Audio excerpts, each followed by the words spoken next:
Hello प्यारे बच्चों, स्वागत है आपका एक नई क्लास में। बच्चों आज की क्लास हम क्लास 10 मैथमेटिक्स के अंतर्गत जो आपका चैप्टर नंबर 1 है वास्तविक संख्या है, उसके अंतर्गत आज हम प्रश्नावली 1.1 को सॉल्व करने वाले हैं। ठीक है। और बच्चों ये जो प्रश्नावली 1.1 है आपके लिए बहुत ही इंपॉर्टेंट है। ठीक है। इस प्रश्नावली 1.1 में से आपके बोर्ड एग्जाम में कई सारे क्वेश्चन पूछे जाएंगे। ठीक है। तो इसलिए बच्चों इस प्रश्नावली को बहुत ही ध्यान से रखना। मैं आपको बहुत ही सिंपल मेथड से आज की वीडियो में इन सभी क्वेश्चन को कंप्लीट कराने वाला हूँ। ठीक है। यानी कि प्रश्नावली 1.1 में आपके जितने भी क्वेश्चन है ना, सभी क्वेश्चन को इसी वीडियो में मैं आपको कंप्लीट कराने वाला हूँ बहुत ही आसान तरीके से। ठीक है। तो वीडियो को शुरू से लेकर एंड तक जरूर वॉच करना। ठीक है। तो टाइम को वेस्ट नहीं करेंगे, आ जाओ क्वेश्चन नंबर फर्स्ट पर। देखो क्वेश्चन नंबर फर्स्ट की बात करें तो क्वेश्चन नंबर फर्स्ट करा है, निम्नलिखित संख्याओं को अभाज्य गुणनखंडों के गुणनफल के रूप में व्यक्त कीजिए।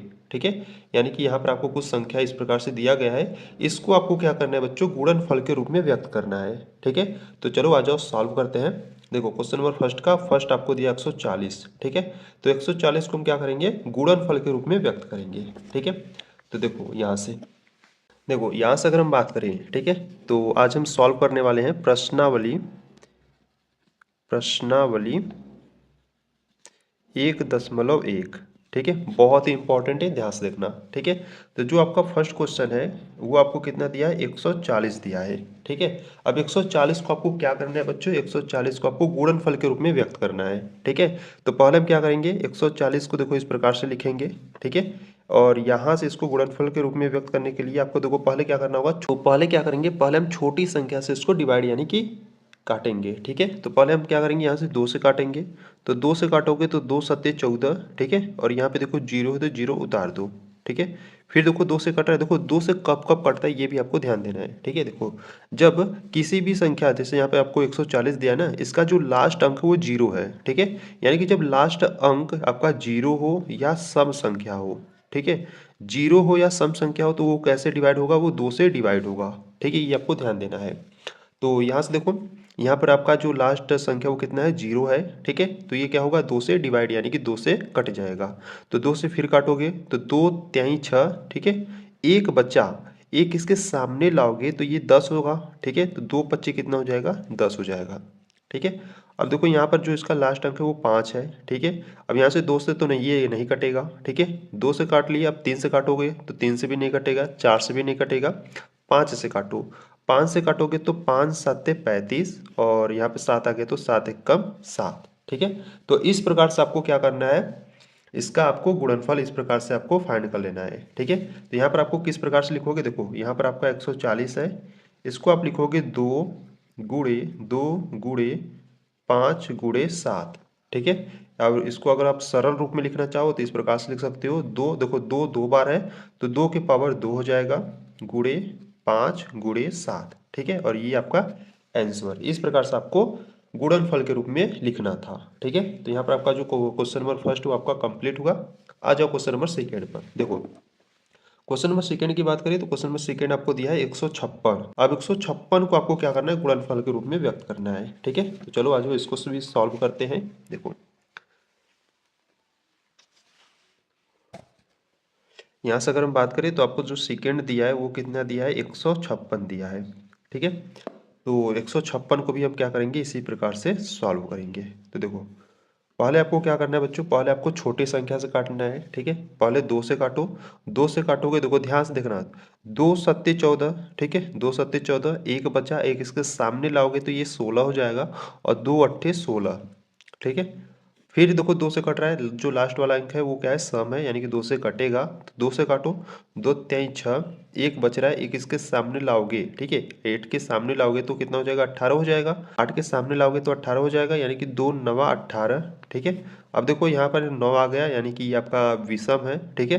तो 2 से नहीं कटेगा, 3 से काटो, 3 से काटोगे तो 3 एक कम 3, और 3 त्रिक 9। ठीक है।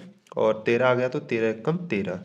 ठीक है। इसको किस प्रकार से लिखोगे, इसको आप लिखोगे 156 को लिखोगे आप 2 गुणे 3 गुणे 13। ठीक है। इस प्रकार से इसमें भी देखो 2 जो है वो 2 बार है, तो 2 के पावर 2 हो जाएगा, गुणे 3 गुणे 13 हो जाएगा। ठीक है। तो इस प्रकार से आपको इसको भी सॉल्व करना था।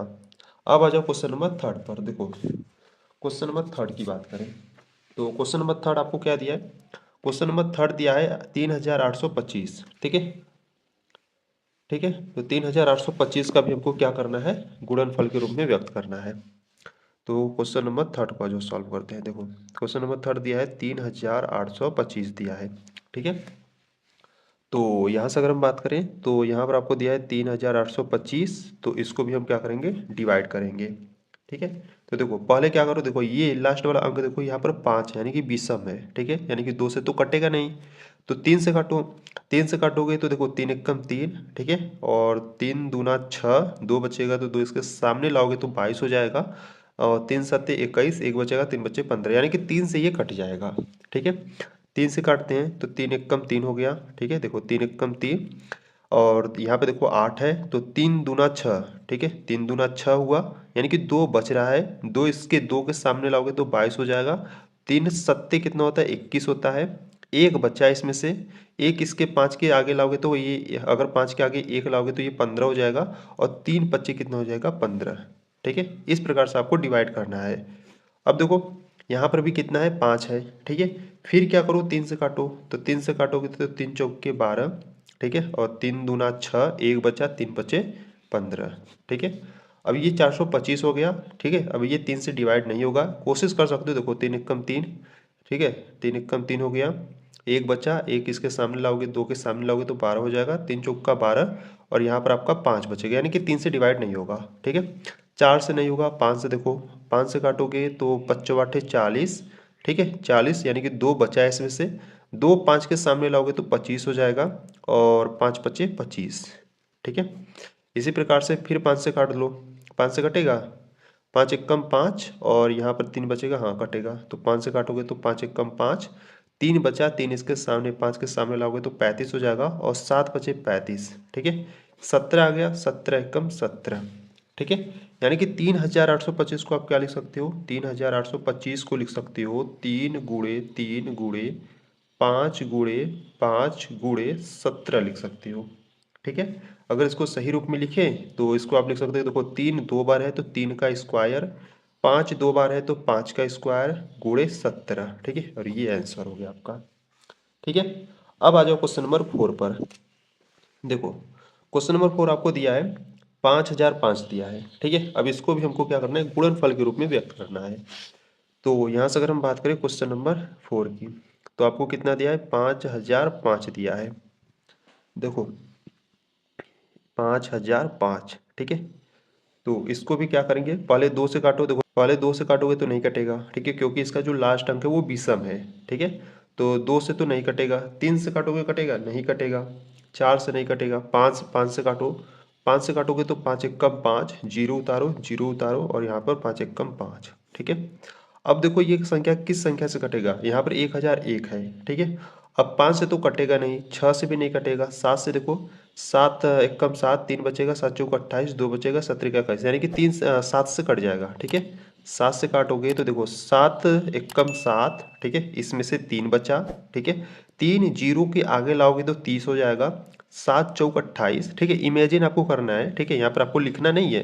ठीक है, जैसे यहाँ पर 7 एकम 7 किए तो यहाँ पर आपका 3 बचा, तो 3 इसके सामने यहाँ पर मत लिखना, आपको इमेजिन करना है। ठीक है, तो यहाँ पर 30 हो जाएगा, इमेजिन करो 30 हो गया। ठीक है, तो 7 चौक कितना हो जाएगा, 28 हो जाएगा, फिर इसमें से 2 बचा, ठीक है, 2 इसके सामने यानी कि 1 के आगे लाओगे 2 तो 21 हो जाएगा, इमेजिन करो, तो 7 त्रिका कितना हो जाएगा, 21 हो जाएगा।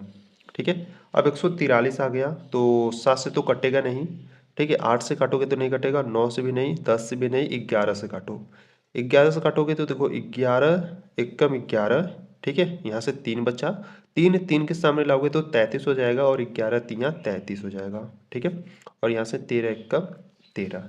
ठीक है, इस प्रकार से आपको इसको सरल करना था, यानी कि इस प्रकार से अगर हम बात करें 5005 को आप क्या लिखोगे, 5005 को आप लिखोगे 5 × 7 × 11 × 13। ठीक है, इसमें सभी संख्या अलग अलग है, तो इस प्रकार से ये आपका आंसर होगा।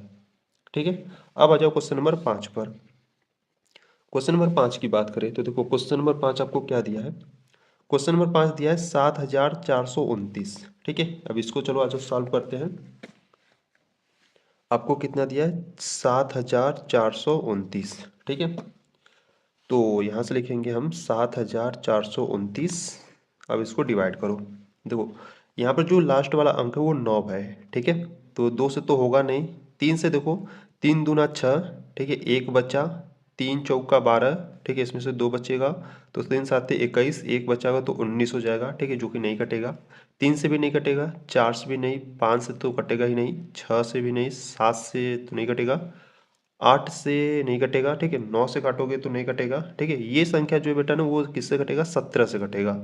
17 से काटो, देखो 17 के 17, 17 दूना 34, 17 तियाई 51, 17 चौका 68, 17 पचे 85 यानी कि 74 से ज्यादा हो जा रहा है, ठीक है। तो 17 चौका 68 यानी कि 4 बार मिल लो, ठीक है। 17 चौका 68, ठीक है, इसमें से कितना बचा, 6 बचा, 6 इसके सामने लाओगे तो ये 62 हो जाएगा, ठीक है।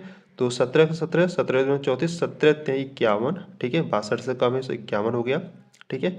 यहाँ पर आपका कितना बचा, यहाँ पर आपका 11 बचेगा, ठीक है। तो 17 नवा कितना होता है, 17 सॉरी, तो 17 सत्ते कितना होता है आपका, 119 होता है, ठीक है। तो कितना हो गया, 7 बेरी में इस प्रकार से आपको काट देना है, ठीक है। तो यहाँ से आपका 437 हो गया, ठीक है। यहाँ से 17 बेरी में काट लिए इस प्रकार से। अब देखो यहाँ पे 17 से तो इसको काट लिए, अब ये 17 से काटोगे ये नहीं कटेगा, ठीक है। अब 18 से काटोगे तो नहीं कटेगा, 19 से काटो, 19 से काटोगे तो देखो 19 के 19, 19 दूना 38, 19 तिया 57 यानी कि 43 से ज़्यादा हो रहा है, तो हम क्या करेंगे, 2 ही बार मिलेंगे, ठीक है। 19 के 19, 19 दूना 38, कितना बचेगा, 5 बचेगा, ठीक है। तो यहाँ पर 57 हो जाएगा, ठीक है। और 19 तिया कितना होता है, 57 होता है। यहाँ पर 23 बचा, तो 23 एक कम 23, ठीक है। तो इस प्रकार से इसको आपको सरल करना था।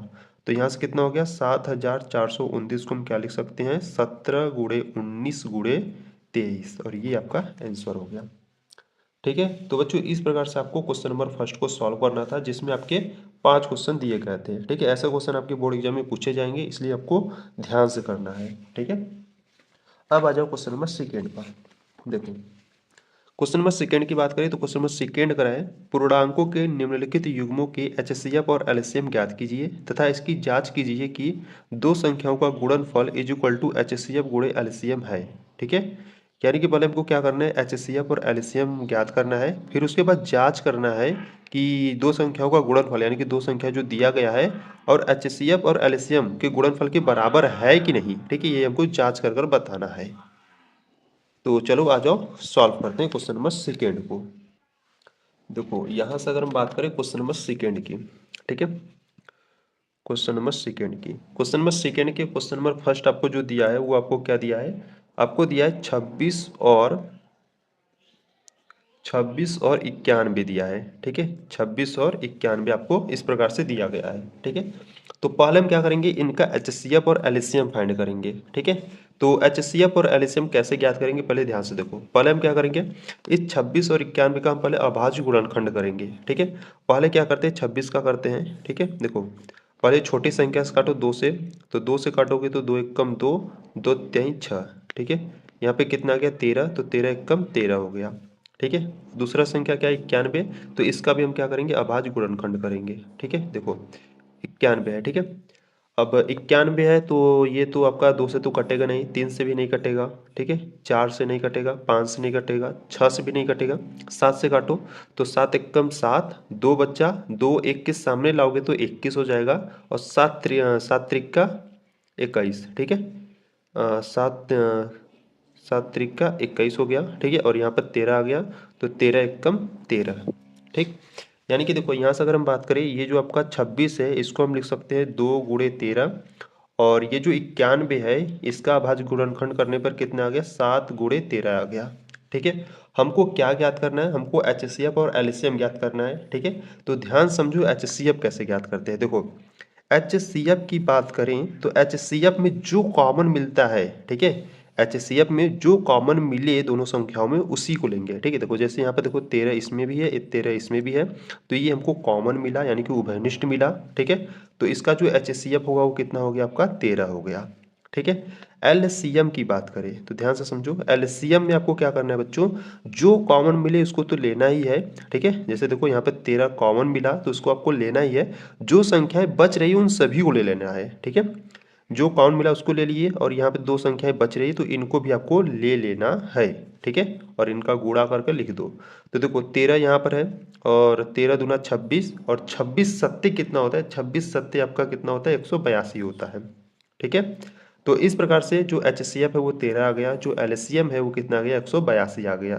ठीक है, अब हमको क्या करना है, जांच करना है। ठीक है, देखो यहाँ पर आपको प्रश्न में कर रहा था ना, देखो आपको देखो HCF और LCM ज्ञात कर लिए। ठीक है, फिर आपसे कह रहा है कि तथा इसकी जांच कीजिए कि दो संख्याओं का गुणनफल इज इक्वल टू HCF गुणे LCM है। ठीक है, तो यहाँ से अगर हम बात करें तो आपका ये फार्मूला ही होता है। ठीक है, सूत्र देखो मैं आपको बता देता हूँ। सूत्र होता है दो संख्याओं का गुणनफल, दो संख्याओं का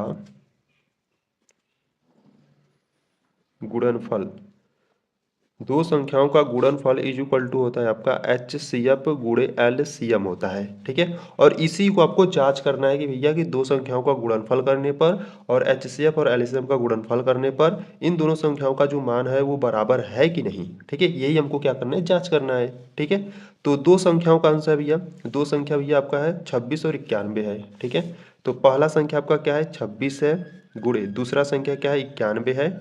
तो और इज इक्वल टू HCF कितना है, HCF हमारा 13 है, गुणे LCM की बात करें तो LCM 182 है। ठीक है, तो यहाँ से अगर हम बात करें देखो 26 और 91 का जब मल्टीप्लाई करो, ठीक है यहाँ से कर लेते हैं हम। देखो यहाँ पर 91 है और यहाँ पर 26 है, इसका गुणा कर लो। 6 एकम 6 और 9 छक्का 54। ठीक है, और यहाँ से 2 एकम 2 हो गया, 9 दूना 18, यहाँ से 6 हो गया, 4 2 6 हो गया, 8 5 13 के 3, हासिल लगा 1 1 1 1 2 हो जाएगा। ठीक है, यानी कि 2366 आ गया इसका मल्टीप्लाई करने पर, 2366 इज इक्वल टू, अब इसका भी कर लेते हैं। यहाँ पर आपका 182 गुणे 13 है, गुणा करो। 3 दूना 6, 8 3 का 24 की 4, हासिल लगा 2, 3 एकम 3 3 2 5 हो गया। ठीक है, अब एक है 182 तो डायरेक्ट 182 यहाँ पे लिख दो। यहाँ से 6 4 2 6, 8 5 13 के 3, हासिल लगा 1 1 1 2। ठीक है, तो इसका भी मल्टीप्लाई करने पर कितना आ गया 2366 आ गया। ठीक है, यानी कि देखो बच्चों दोनों मान क्या है आपका सेम है। ठीक है, दोनों मान सेम है, यानी कि इस प्रकार से आपको जांच करना था। ठीक है, यहाँ पर आप लिख सकते हो कि जांच, ठीक है यहाँ पर आप लिख सकते हो कि यहाँ पर हमने क्या किया है, जांच किया है। ठीक है, तो इस प्रकार से क्वेश्चन नंबर सेकेंड का जो फर्स्ट था वो आपका इस प्रकार से आपको सॉल्व करना था। अब आ जाओ क्वेश्चन नंबर सेकेंड के सेकेंड को सॉल्व करते हैं। ठीक है, देखो क्वेश्चन नंबर सेकेंड के सेकेंड की बात करें तो आपको दिया है 510 और 92 दिया है। ठीक है, तो चलो इसको भी सॉल्व करते हैं। देखो यहाँ से अगर हम बात करें क्वेश्चन नंबर सेकेंड के सेकेंड की, ठीक है देखो सेकेंड के सेकेंड की बात करें तो आपको क्या दिया है, आपको दिया है 510 और 92। ठीक है, यानी कि 92 दिया है। ठीक है, तो पहले हम क्या करेंगे, पहले भैया इसका अभाज्य गुणनखंड करेंगे। ठीक है, तो पहले हम क्या करते हैं 510 लेते हैं, 510 को लेते हैं, इसका अभाज्य गुणनखंड करते हैं। ठीक है, पहले 2 से काटेंगे क्योंकि लास्ट वाला जो डिजिट है यानी कि जो अंक है वो 0 है। ठीक है, 2 से काटोगे तो 2 दूना 4, एक बच्चा, एक इसके सामने लाओगे तो ये 11 हो जाएगा, 2 पच्चा 10, एक बच्चा, एक इसके 0 के आगे लाओगे तो 10, 2 पच्चा 10। ठीक है, अब देखो यहाँ पर जो लास्ट वाला संख्या आ रहा है वो क्या है 5 है। ठीक है, 2 से तो कटेगा नहीं, अब 3 से काटो, 3 से काटोगे तो 3 9 8 24, एक बच्चा, 5 के आगे एक लाओगे तो 15 हो जाएगा, 3 पच्चे 15। ठीक है, अब देखो यहाँ पर 5 है तो अब तो 3 से तो कटेगा नहीं क्योंकि देखो अगर काटोगे तो 3 दूना 6, 2 आएगा 25 हो जाएगा, यानी कि 3 से कटेगा नहीं। ठीक है, अब 4 से नहीं कटेगा, 5 से काटो, 5 से काटोगे तो 5 एक कम 5, 3 बच्चा। ठीक है, और 5 7 35 होता है। ठीक है, 17 आ गया तो 17 एक कम 17, इस प्रकार से। ठीक है, यहाँ पर 92 है तो 92 का भी हम क्या करते हैं अभाज्य गुणनखंड कर लेते हैं इस प्रकार से। देखो पहले 2 से काटो तो 2 चौका 8, ठीक है, एक बच्चा, 2 छक्के 12, फिर 2 से काटोगे तो 2 दूना 4, 2 23 6, यहाँ पे 23 आ गया तो 23 एक कम 23 होगा। ठीक है, यानी कि यहाँ से अगर हम बात करें तो देखो 510 को हम क्या लिख सकते हैं, 510 को लिख सकते हैं 2 गुणे 3 गुणे 5 गुणे 17 से लिख सकते हैं, और जो 92 है इसको हम क्या लिख सकते हैं 2 गुणे 2 गुणे 23 लिख सकते हैं। ठीक है, तो पहले हम क्या करते हैं, पहले हम HCF को फाइंड करते हैं। ठीक है, देखो HCF कैसे ज्ञात करेंगे, इसमें जो कॉमन मिले, देखो पहले नंबर वाले अभाज्य गुणनखंड में और दूसरे वाले नंबर के अभाज्य गुणनखंड में जो कॉमन मिले वही आपका HCF होगा। ठीक है, देखो इसमें भी 2 है, इसमें भी 2 है, तो ये 2 आपका कॉमन मिला। ठीक है, और यहाँ से अगर हम बात करें तो यहाँ पर आपका 3 5 17 2 23, ठीक है, यानी कि यही दो सिर्फ आपको कॉमन मिल रहा है। तो इसका जो HCF होगा वो 2 होगा, ठीक है। LCM की बात करें तो देखो LCM में क्या होगा, एलसीएम में जो कॉमन है उसको ले लो, ठीक है, दो कॉमन उसको ले लो, और जो सारी संख्याएं बच रही है ना उन सभी को ले लो, ठीक है। जैसे देखो इसमें आपका क्या बच रहा है, 3 बच रहा है, 5 बच रहा है और गुणे 17 बच रहा है, ठीक है। नीचे वाले में आपका 2 और 23 बच रहा है, ठीक है। इन सभी का मल्टीप्लाई कर दो और लिख दो, ठीक है। देखो यहाँ से अगर आप इन सभी का जब मल्टीप्लाई करोगे, ठीक है, आप मल्टीप्लाई कर लेना, मल्टीप्लाई करोगे तो आपको मिलेगा 23,460 मिलेगा, ठीक है। मल्टीप्लाई करोगे तो आपको ये एलसीएम मिलेगा, ठीक है। अब हमको क्या करना है, जांच करना है, ठीक है। अब हमको जांच करना है कि यह सही है आंसर कि नहीं, ठीक है। तो जांच करने के लिए भैया हमारे पास एक सूत्र होता है, सूत्र क्या है वो आपको ध्यान देना है, ठीक है। देखो सूत्र की बात करें तो सूत्र होता है आपका दो संख्याओं का गुणनफल, ठीक है। बच्चों आपको सूत्र बार बार आपको लिखना है, ठीक है, तभी आपको हमेशा के लिए सूत्र याद रहेगा। सूत्र होता है दो संख्याओं का गुणनफल इज इक्वल टू HCF गुणे LCM होता है, ठीक है। दो संख्या कौन कौन से थे, दो संख्या आपका एक 510 था और एक 92 था, ठीक है।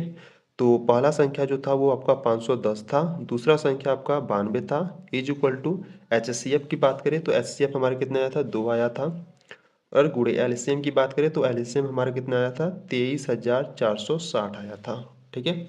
अब इसको सॉल्व करते हैं। देखो यहाँ से अगर हम बात करें तो इसका जब मल्टीप्लाई करो, ठीक है, यहाँ से हम क्या करते हैं मल्टीप्लाई कर लेते हैं, ठीक है। देखो यहाँ पर आपका कितना है, 92 है, और यहाँ पर 51 लेते हैं, ठीक है। अभी जीरो क्या करो, भूल जाओ, जीरो हम बाद में ऐड कर देंगे, ठीक है, पहले मल्टीप्लाई कर लो। यहाँ पर देखो एक का मल्टीप्लाई 92 करोगे तो 92 आएगा, 5 का 2 में करोगे तो 5 दूना 10, हाथ से लगा 1, 9 पचा 45, 1 46 हो गया, ठीक है। यहाँ से 2, यहाँ से 9, यहाँ से 6, यहाँ से 4, ठीक है। और यहाँ पे जीरो था तो जीरो हम बढ़ा लेंगे, कितना आ गया इसका मल्टीप्लाई करने पर, 4,692 आ गया, ठीक है। कितना आ गया, 4,692, जीरो क्या करो बढ़ा लो इस प्रकार से, ठीक है, इज इक्वल टू, अब दो का मल्टीप्लाई इसमें कर दो, ठीक है, डायरेक्ट कर लेते हैं, जीरो बाद में ऐड कर देंगे, पहले देखो 2 का 6 में करोगे, ठीक है, तो कितना हो जाएगा, 12 हो जाएगा, हाथ से लगा 1, 4 दूना 8, 8 1 9 हो जाएगा, ठीक है। 3 दूना 6 और 2 दूना 4, ठीक है, और यहाँ पे जीरो ऐड कर दो। देखो यहाँ पर भी 46,920 है और यहाँ पर भी क्या है, 46,920 है, ठीक है, यानी कि दोनों का मान क्या है, सेम है, ठीक है। यानी कि जांच करने पर left hand side is equal to कितने आ गया, राइट हैंड साइड के बराबर आ गया, ठीक है। तो इस प्रकार से बच्चों आपको जांच भी करना था, ठीक है। तो यहाँ पर आपका क्वेश्चन नंबर सेकेंड भी कंप्लीट हुआ। अब आ जाओ क्वेश्चन नंबर थर्ड पर। देखो क्वेश्चन नंबर थर्ड की बात करें तो क्वेश्चन नंबर थर्ड आपको दिया है 336 और 54, ठीक है। इसका चलो HCF और LCM पहले फाइंड करते हैं, फिर उसके बाद जांच करेंगे। देखो यहाँ से अगर हम बात करें क्वेश्चन नंबर थर्ड की, ठीक है, क्वेश्चन नंबर थर्ड की बात करें तो क्वेश्चन नंबर थर्ड आपको दिया है 336 और 54 दिया है, ठीक है। तो पहले क्या करते हैं, पहले हम 336 का अभाज्य गुणनखंड करेंगे, ठीक है, 336 का करेंगे। तो देखो यहाँ पर जो लास्ट वाला अंक है वो 6 है, ठीक है, यानी कि सम संख्या है, तो इसको 2 से डिवाइड करेंगे, 2 से डिवाइड करोगे यानी कि जब 2 से भाग दोगे तो देखो 2 एकम 2, एक बचा यानी कि यहाँ से 13 हो गया, तो 2 छक्के 12, एक यहाँ से फिर बचा तो यहाँ पर 16 हो जाएगा, 2 अट्ठा 16, ठीक है। समझ रहे हो ना किस प्रकार से कर रहे हैं ना। फिर देखो यहाँ से 2 से काटो, 2 अट्ठा 16 और 16 तो पूरा कंप्लीट हो गया, 8 बच रहा है तो 2 चौका 8, ठीक है। फिर 2 से काटो, 2 से काटोगे तो 2 चौका 8 और 2 दूना 4, ठीक है। फिर 2 से काटो, 2 से काटोगे तो 2 दूना 4, 2 एकम 2, ठीक है। यहाँ पर 21 हो गया तो 3 से काटो, 3 साते 21 और 7 बच रहा है तो 7 एकम 7, ठीक है। अब यहाँ पर ध्यान दो, अब यहाँ पर आपका तो ये हो गया, अब 54 का करो, 54 का अभाज्य गुणनखंड करते हैं, ठीक है। देखो पहले 2 से काटो, 2 से काटोगे तो 2 दूना 4, ठीक है, एक बचा, 2 सत्ते 14, फिर 27 हो गया तो 3 से काटो, 3 नवा 27, 3 से काटोगे तो 3 त्रिका 9, 3 से काटोगे तो 3 एकम 3, ठीक है। अब यहाँ से देखो पहले हम यहाँ से इस प्रकार से लिख लेते हैं, देखो 336 को हम क्या लिख सकते हैं, 2 गुणे 2 गुणे 2, ठीक है। देखो 4 बार 2 है, ठीक है, और एक बार 3 है और एक बार 7 है, ठीक है। और 54 की बात करें तो 54 को हम लिख सकते हैं 2 गुणे 3 गुणे 3 गुणे 3, ठीक है। अब देखो बच्चों, यहाँ से पहले हम क्या करेंगे, HCF को ज्ञात करेंगे। ठीक है, पहले हम क्या करेंगे, HCF को ज्ञात करेंगे। तो HCF की बात करें तो जो कॉमन आपको मिले, ठीक है, देखो इसमें भी 2 है, इसमें भी 2 है, ठीक है, ये आपको कॉमन कॉमन मिला, ठीक है, यानी कि उभयनिष्ठ मिला। ठीक है, देखो इसमें भी 3 है, इसमें भी 3 है, यानी कि यहाँ पर 3 भी आपको उभयनिष्ठ मिला। ठीक है, और कुछ मिल रहा है, नहीं मिल रहा। ठीक है, यानी कि एक 2 मिला और एक 3 मिला। ठीक है, तो HCF क्या हो जाएगा, यहाँ से 2 हो जाएगा और 3, यानी कि 2 गुणे 3। तो 2 गुणे 3 करोगे तो 6, यानी कि HCF कितना आ गया, 6 आ गया। ठीक है, अब बात करते हैं LCM की। तो LCM की बात करें तो जो कॉमन मिले उसको ले लो। देखो यहाँ पर 2 कॉमन मिला, यहाँ पर 3 कॉमन मिला, तो इसको ले लो, 2 गुणे 3। ठीक है, और गुणे जो सारी संख्याएं बच रही है उन सभी को ले लो। ठीक है, देखो यहाँ पर 2 3 बार है तो लिखो 2 गुणे 2 गुणे 2, यहाँ पर 7 बचा, और नीचे भी आपका 3 2 बार बच रहा है। ठीक है, तो यहाँ पर इसको भी ले लो इस प्रकार से। अब इन सभी का मल्टीप्लाई कर दो आपस में, तो जब मल्टीप्लाई करोगे तो आपको कितना मिलेगा, यहाँ से आपको मिलेगा 3024 मिलेगा। ठीक है, तो HCF और LCM हमने इस प्रकार से ज्ञात कर लिया। अब हमको क्या करना है, जांच करना है। ठीक है, तो यहाँ से आप क्या करेंगे, जांच करेंगे। जांच करने के लिए जो आपको जो फार्मूला था वो क्या था, जांच करना, देखो फार्मूला आपको दिया ही है बुक में। ठीक है, यहाँ पर ये जो आपको जांच करने के लिए दिया है ना, ये एक फार्मूला ही है। ठीक है, इसी फार्मूले से हम आगे और क्वेश्चन को सॉल्व करेंगे। ठीक है, तो जांच करने के लिए आपका फार्मूला क्या होता है, फार्मूला होता है दो संख्याओं का गुणनफल, दो संख्याओं का गुणनफल इज इक्वल टू कितना होता है, HCF गुणे LCM होता है। ठीक है, तो दो संख्या कौन कौन से थे, तो दो संख्या यानी जो पहला संख्या था वो आपका 336 था और दूसरा संख्या आपका 54 था। ठीक है, तो पहला संख्या है आपका 336 गुणे दूसरा संख्या है आपका 54 इज इक्वल टू HCF कितना है, HCF आपका 6 है, और LCM की बात करें तो LCM आपका 3024 है।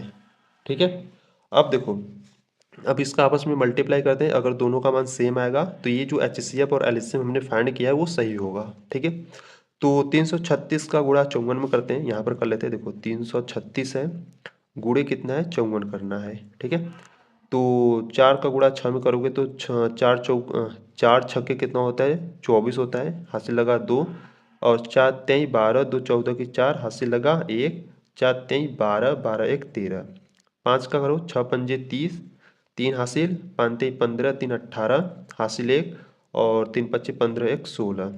ठीक है, यहाँ से देखो 4, यहाँ से 4, 8 और 3 कितना हो जाएगा, 8 3 11 की 1, हासिल लगा 1, 6 1 7 1 8, और यहाँ से 1, यानी कि इसका मल्टीप्लाई करने पर कितना आ गया, 18,144 आ गया। ठीक है, 18,144 इज इक्वल टू, अब इसका आपस में मल्टीप्लाई कर लेते हैं। यहाँ पर देखो, यहाँ पर है 3024, गुणे कितना करना है, 6 करना है। ठीक है, तो 6 चौका 24 की 4, हासिल लगा 1। ठीक है, सॉरी 6 चौका 24, हासिल लगा 2। ठीक है, 6 दूना 12, 12 2 14 की 4, हासिल लगा 1, 6 का गुणा इसमें करोगे तो 0 हो जाएगा, हासिल यहाँ पर क्या करो, ऐड कर दो, और 6 त्रिका 18। ठीक है, इसका भी मल्टीप्लाई करने पर कितना आ गया, 18,144 आ गया। ठीक है, यानी कि देखो दोनों मान क्या है, दोनों मान हमारा सेम है। ठीक है, तो इस प्रकार से आपको जांच करना था। ठीक है, दोनों मान सेम है, यानी कि left hand side and right hand side दोनों आपका क्या है, इक्वल है।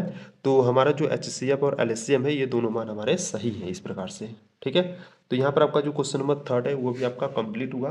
ठीक है, यानी कि क्वेश्चन नंबर सेकेंड का 3 कंप्लीट हुआ है। ठीक है, अब आ जाओ क्वेश्चन नंबर 3 पर। देखो क्वेश्चन नंबर 3 की बात करें तो क्वेश्चन नंबर 3 कराए, अभाज्य गुणनखंडन विधि द्वारा निम्नलिखित पूर्णांकों के HCF और LCM ज्ञात करो। ठीक है, यानी कि वही करना है भाई। ठीक है, इसमें क्या करना था, आपको HCF और LCM ज्ञात करना था।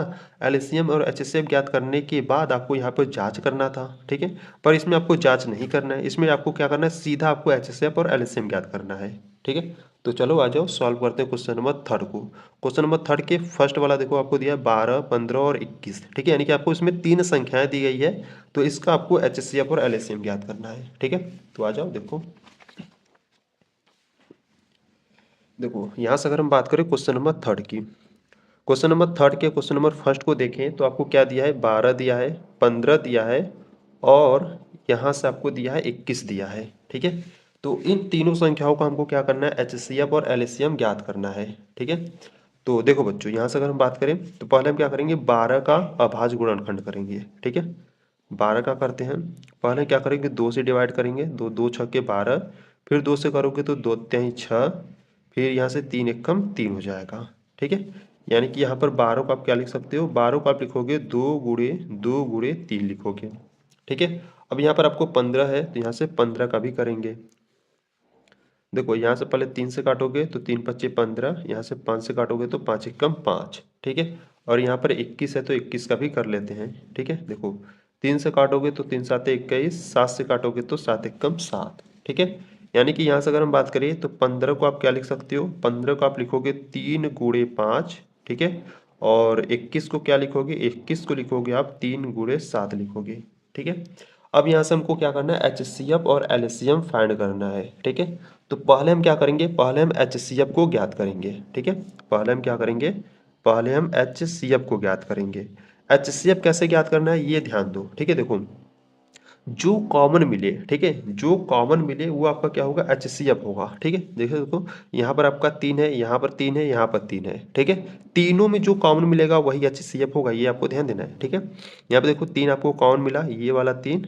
ठीक है, ये वाला 3 आपको कॉमन मिला, तो और कुछ कॉमन दिख रहा है, नहीं दिख रहा है, तो एचसीएफ कितना हो जाएगा, 3 हो जाएगा। ठीक है, वही अगर हम एलसीएम की बात करें, एलसीएम की बात करें तो जो कॉमन है उसको ले लो और जो सारी संख्याएं बच रही उन सभी को ले लो। ठीक है, जैसे देखो यहाँ पर आपका जो कॉमन वैल्यू था वो 3 था, वो ले लो, और जो सारी संख्याएं बच रही उन सभी को ले लो। जैसे यहाँ पर आपका 2 बच रहा है, 2 बच रहा है 2 बार। ठीक है, गुणे यहाँ से 5 बच रहा है और 7 बच रहा है। ठीक है, तो अब इसका क्या करो, मल्टीप्लाई कर लो। ठीक है, जब मल्टीप्लाई करोगे तो कितना आ जाएगा, देखो 7 पच्चे 35। ठीक है, 35 दूना 70, 70 दूना 140। ठीक है, और 140 यानी कि 14 को 14, 14 दूना 28, 14 त्रिक 42। ठीक है, यानी कि 420 हो जाएगा। ठीक है, एलसीएम कितना हो जाएगा बच्चों, वो आपका 420 हो जाएगा, और एचसीएफ कितना हो जाएगा, 3 हो जाएगा। ठीक है, तो यहाँ से आपको नीचे लिख देना है, अतः अतः एचसीएफ 3 है। ठीक है, अतः एचसीएफ 3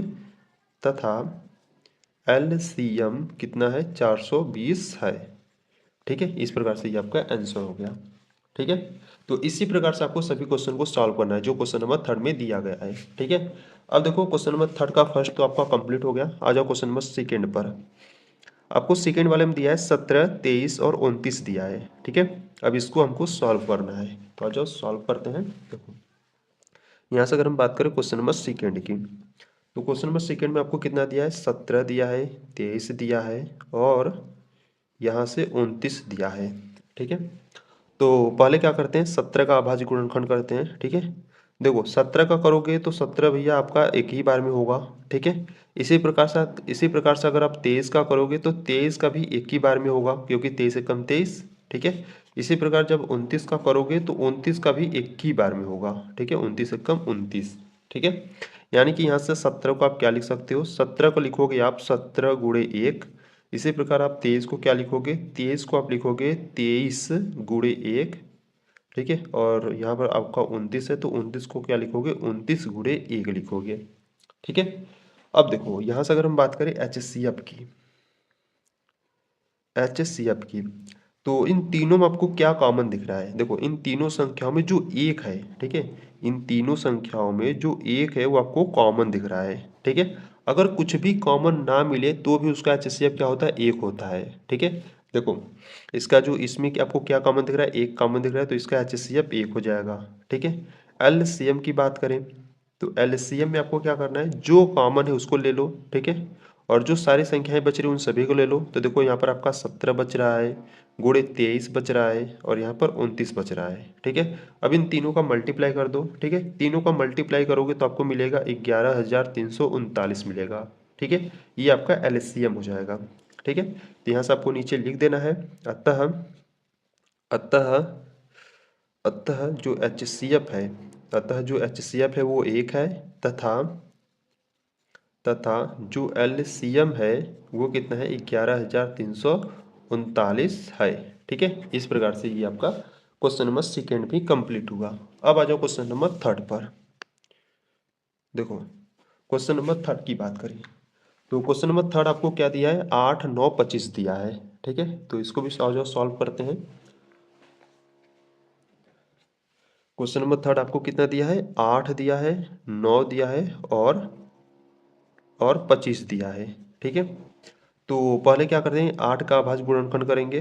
ठीक है, तो यहाँ से देखो 2 से काटोगे तो 4 आएगा, 2 से काटोगे तो 2 आएगा, फिर 2 से काटोगे तो 1 आ जाएगा। ठीक है, 9 का करते हैं, तो 9 का करोगे तो 3 से काटोगे तो 3 आएगा, फिर 3 से काटोगे तो 1 आ जाएगा। ठीक है, 25 का करते हैं, तो देखो 2 से तो नहीं कटेगा, 3 से भी नहीं, 5 से डायरेक्ट काटो, 5 से काटोगे तो 5 पच्चे 25 और 5 एकम 5, इस प्रकार से।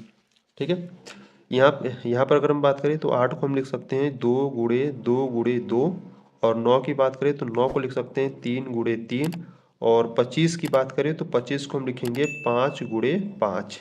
ठीक है, पहले हम क्या करेंगे, HCF को फाइंड करेंगे। ठीक है, देखो HCF कैसे ज्ञात करेंगे, देखो तीनों संख्याओं में देखो कुछ आपको कॉमन दिख रहा है, देखो 8 वाले में आपको और 9 वाले एंड 25 यानी कि 25 वाले में, इन तीनों में आपको कुछ कॉमन नहीं दिख रहा है। ठीक है, जब कुछ भी कॉमन ना मिले तो उसका जो HCF होता है उस संख्या का वो क्या होता है, 1 होता है। ठीक है, जब कुछ भी कॉमन यानी कि कुछ भी उभयनिष्ठ ना मिले तो उसका जो HCF होगा वो 1 होगा।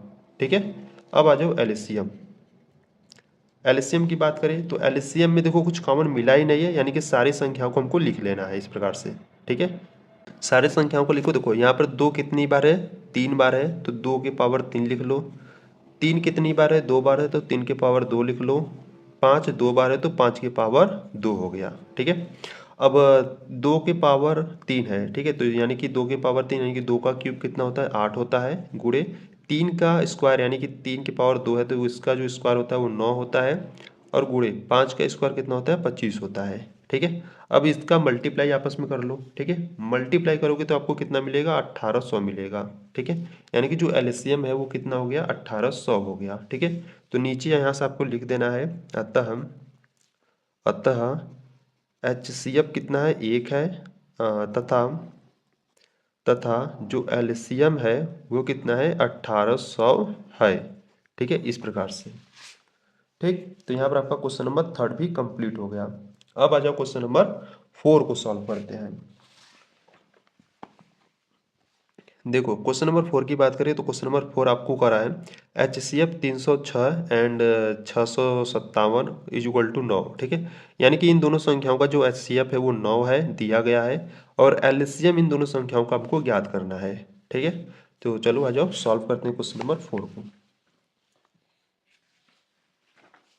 देखो यहाँ से अगर हम बात करें क्वेश्चन नंबर 4 की, ठीक है, क्वेश्चन नंबर 4 में जो दिया है ना पहले उसको लिख लो। ठीक है, तो यहाँ से आप क्या लिखोगे, यहाँ से आप लिखोगे प्रश्नानुसार दिया है। ठीक है, प्रश्नानुसार दिया है, आपको क्या दिया है, देखो यहाँ से हमको दिया है जो HCF है। ठीक है, जो HCF है 306,657 का वो कितना है, वो आपको कितना 9 दिया गया है। ठीक है, तो यहाँ से हमको LCM पूछ रहा है। ठीक है, यानी कि 306,657 का हमको LCM फाइंड करना है। ठीक है, ये क्वेश्चन में दिया गया है। ठीक है, तो देखो बच्चों आपको फार्मूला में आपको बताया था। ठीक है, वो आपको याद होना चाहिए। ठीक है, फार्मूला यानी कि जो सूत्र होता है वो क्या होता है, सूत्र जो होता है वो होता है आपका दो संख्याओं का गुणनफल। ठीक है, दो संख्याओं का गुणनफल सूत्र आपको याद होना चाहिए, तभी आप ऐसे क्वेश्चन को सॉल्व कर पाओगे। ठीक है, दो संख्याओं का गुणनफल इज इक्वल टू कितना होता है, HCF गुणे LCM होता है। ठीक है, तो दो संख्या कौन कौन से है, देखो पहला संख्या आपका 306 है और दूसरा संख्या आपका 657 है। ठीक है, तो पहला संख्या आपका 306 है गुणे दूसरा संख्या आपका कितना है, 657 है, इज इक्वल टू HCF कितना है, HCF आपका 9 है, गुणे LCM हमको ज्ञात करना है। ठीक है, तो यहाँ से आपका कितना हो गया, 306 गुणे 657, 9 गुणा में है, इधर लाओगे तो आपका बट्टी में हो जाएगा, और इज इक्वल टू आपका क्या बचेगा, LCM बचेगा। ठीक है, तो यहाँ से देखो संख्याएं कट रही है तो काटो, तो देखो 3 से काटोगे तो 3 त्रिक का 9। ठीक है, इसको काटोगे तो देखो 3 एकम 3, जीरो उतारो, 3 दूना 6। ठीक है, फिर 3 से काटो, 3 एकम 3 और 3 त्रिक का 9, एक बचेगा, यहाँ पर 2 के सामने लाओगे तो 12 हो जाएगा, 3 चौक का 12। ठीक है, यानी कि यहाँ पर आपको क्या मिला, यहाँ पर आपको मिला 34 गुणे 657 गुणे इज इक्वल टू LCM। ठीक है, तो 34 गुणे 657 यानी कि इसका आपको क्या करना है भैया, मल्टीप्लाई कर लेना है। ठीक है, जब इसका आप मल्टीप्लाई करोगे, ठीक है, मैं कर देता हूँ यहाँ पर, देखो ध्यान से बस। देखो 7 चौक 28 की 8, हाथ से लगा 2, 5 चौक का 20, ठीक है, 20 दो 22, हाथ से लगा 2, और 6 चौक का 24 दो 26, ठीक है। इसका भी करो तो 7 त्रिका 21 की 1, हाथ से लगा 2, 5 तेईस 15 दो 17, हाथ से लगा 1, 6 त्रिका 18 1 19, ठीक है। दोनों को ऐड कर दो तो यहाँ पर 8 हो गया, 2 1 3 हो गया, और 7 और 6 कितना हो जाएगा, 12 13 हो जाएगा, ठीक है। हासिल 1, 9 1 10, 10 दो 12, और यहाँ पर 1 1 2, ठीक है। यानी कि कितना आ गया, 22,338। इनका मल्टीप्लाई करने पर कितना आ गया, 22,338 आ गया, ठीक है। यानी कि एलसीएम आपका कितना आ गया, 22,338। ये आपका आंसर हो जाएगा इस प्रकार से, ठीक है। तो यहाँ से आप लिख सकते हो, ठीक है, यहाँ से आप नीचे लिख सकते हो। अतः जो एलसीएम है, ठीक है, जो एलसीएम है 306 कामा 657 का, वो कितना है, 22,338 है, ठीक है। इस प्रकार से आप नीचे लिख सकते हो, ठीक है। तो ये आपका जो क्वेश्चन नंबर 4 था, ये आपका कंप्लीट हुआ। अब आ जाओ क्वेश्चन नंबर 5 पर। देखो क्वेश्चन नंबर 5 की बात करें तो क्वेश्चन नंबर 5 कर है, जांच कीजिए कि क्या किसी प्राकृतिक संख्या n के लिए संख्या 6 के पावर n अंक 0 पर समाप्त हो सकती है, ठीक है। यानी कि यहाँ पर आपको जो कह रहा है वो 6 के पावर n, यानी क्या है आपका, n आपका कोई प्राकृतिक संख्या है, ठीक है।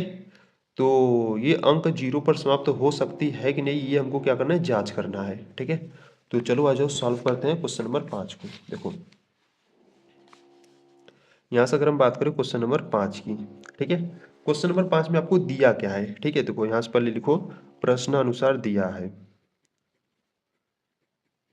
प्रश्न अनुसार दिया है। आपको क्या दिया है, प्रश्न अनुसार आपको क्या दिया भैया, जो संख्या आपको क्या दिया था, संख्या दिया था 6 के पावर n, ठीक है। और यहाँ से अगर हम बात करें n की, तो n आपका क्या है, कोई प्राकृतिक संख्या है, ठीक है। n क्या है आपका, प्राकृतिक संख्या है, ठीक है। प्राकृतिक संख्या यानी कि जो n का जो मान होगा भैया, वो 1 2 3 एंड 4, ठीक है, डॉट डॉट डॉट होगा इस प्रकार से, ठीक है। तो अगर हम बात करें तो देखो, ये जो 6 के पावर n है, वो 0 पर तभी समाप्त हो सकता है जब इसका गुणनखंड यानी कि अभाज्य गुणनखंड करने पर उसमें 2 गुणे 5 यानी इस रूप में आएगा, तभी ये 6 के पावर n वो 0 पर समाप्त होगा, ठीक है। जैसे मैं अगर आपको एग्जाम्पल से समझाऊं तो देखो, अगर एग्जाम्पल से समझाऊं तो जैसे मान लो ये जो 20 है वो 0 पर समाप्त है, ठीक है। यानी कि जो 20 है उसका जो लास्ट अंक है वो 0 पर समाप्त है। ये कब समाप्त है इसको समझो, जब इसका आप अभाज्य गुणनखंड करोगे ना। देखो इसका अभाज्य गुणनखंड करो, पहले 2 से काटोगे तो 10 आएगा, फिर 2 से काटोगे तो 5 आएगा, फिर 5 एक कम 5, ठीक है। यानी कि 20 को आप क्या लिख सकते हो, 20 को लिखोगे 2 गुणे 2 गुणे 5, ठीक है। यानी कि देखो ये 0 पर तभी समाप्त है जब इसमें आपका 2 और 5 आए, ये ठीक है, समझ रहे हो ना। 2 गुणे 5 यानी कि ये आएगा तभी वो संख्या 0 पर समाप्त होगा, ठीक है। इसी प्रकार यहाँ पर आपके 6 के पावर n है, ठीक है। n के स्थान पर अगर हम 1 रखें, ठीक है, जैसे मान लो यहाँ पर मैं भी आपको समझा रहा हूँ, ठीक है। जैसे मान लो अगर हम n के स्थान पर 1 रखें तो ये 6 होगा। 6 का अभाज्य गुणनखंड करो, 6 का जब अभाज्य गुणन करोगे तो 2 से काटोगे तो 3 आएगा, 3 से काटोगे तो 1 आएगा, ठीक है। यानी कि 6 को आप 2 गुणे 3 के रूप में लिखोगे, ठीक है। देखो इसमें 2 तो है पर 5 नहीं है, 2 तो है पर 5 नहीं है, तो इसलिए ये क्या होगा, 6 के पावर n 0 पर समाप्त नहीं होगा, ठीक है। तो आपको क्या लिखना है, इस प्रकार से देखो आपको लिखना है। देखो यहाँ पर मैं आपको नोट्स में लिखवा देता हूँ, ठीक है। ये आपको ध्यान देना है, ठीक है। ये आपको ध्यान देना है, ठीक है। क्या ध्यान दोगे, देखो यदि यदि कोई संख्या यदि कोई संख्या 0 पर यदि कोई संख्या 0 पर समाप्त होना चाहती है, समाप्त होना चाहती है, तो अगर कोई संख्या 0 पर समाप्त होना चाहती है तो उसके अभाज्य गुणनखंड में अभाज्य गुणनखंड में अभाज्य अभाज्य गुणनखंड में कम से कम कम से कम से कम एक बार, ठीक है, कम से कम एक बार 2 गुणे 5 आना चाहिए, ठीक है।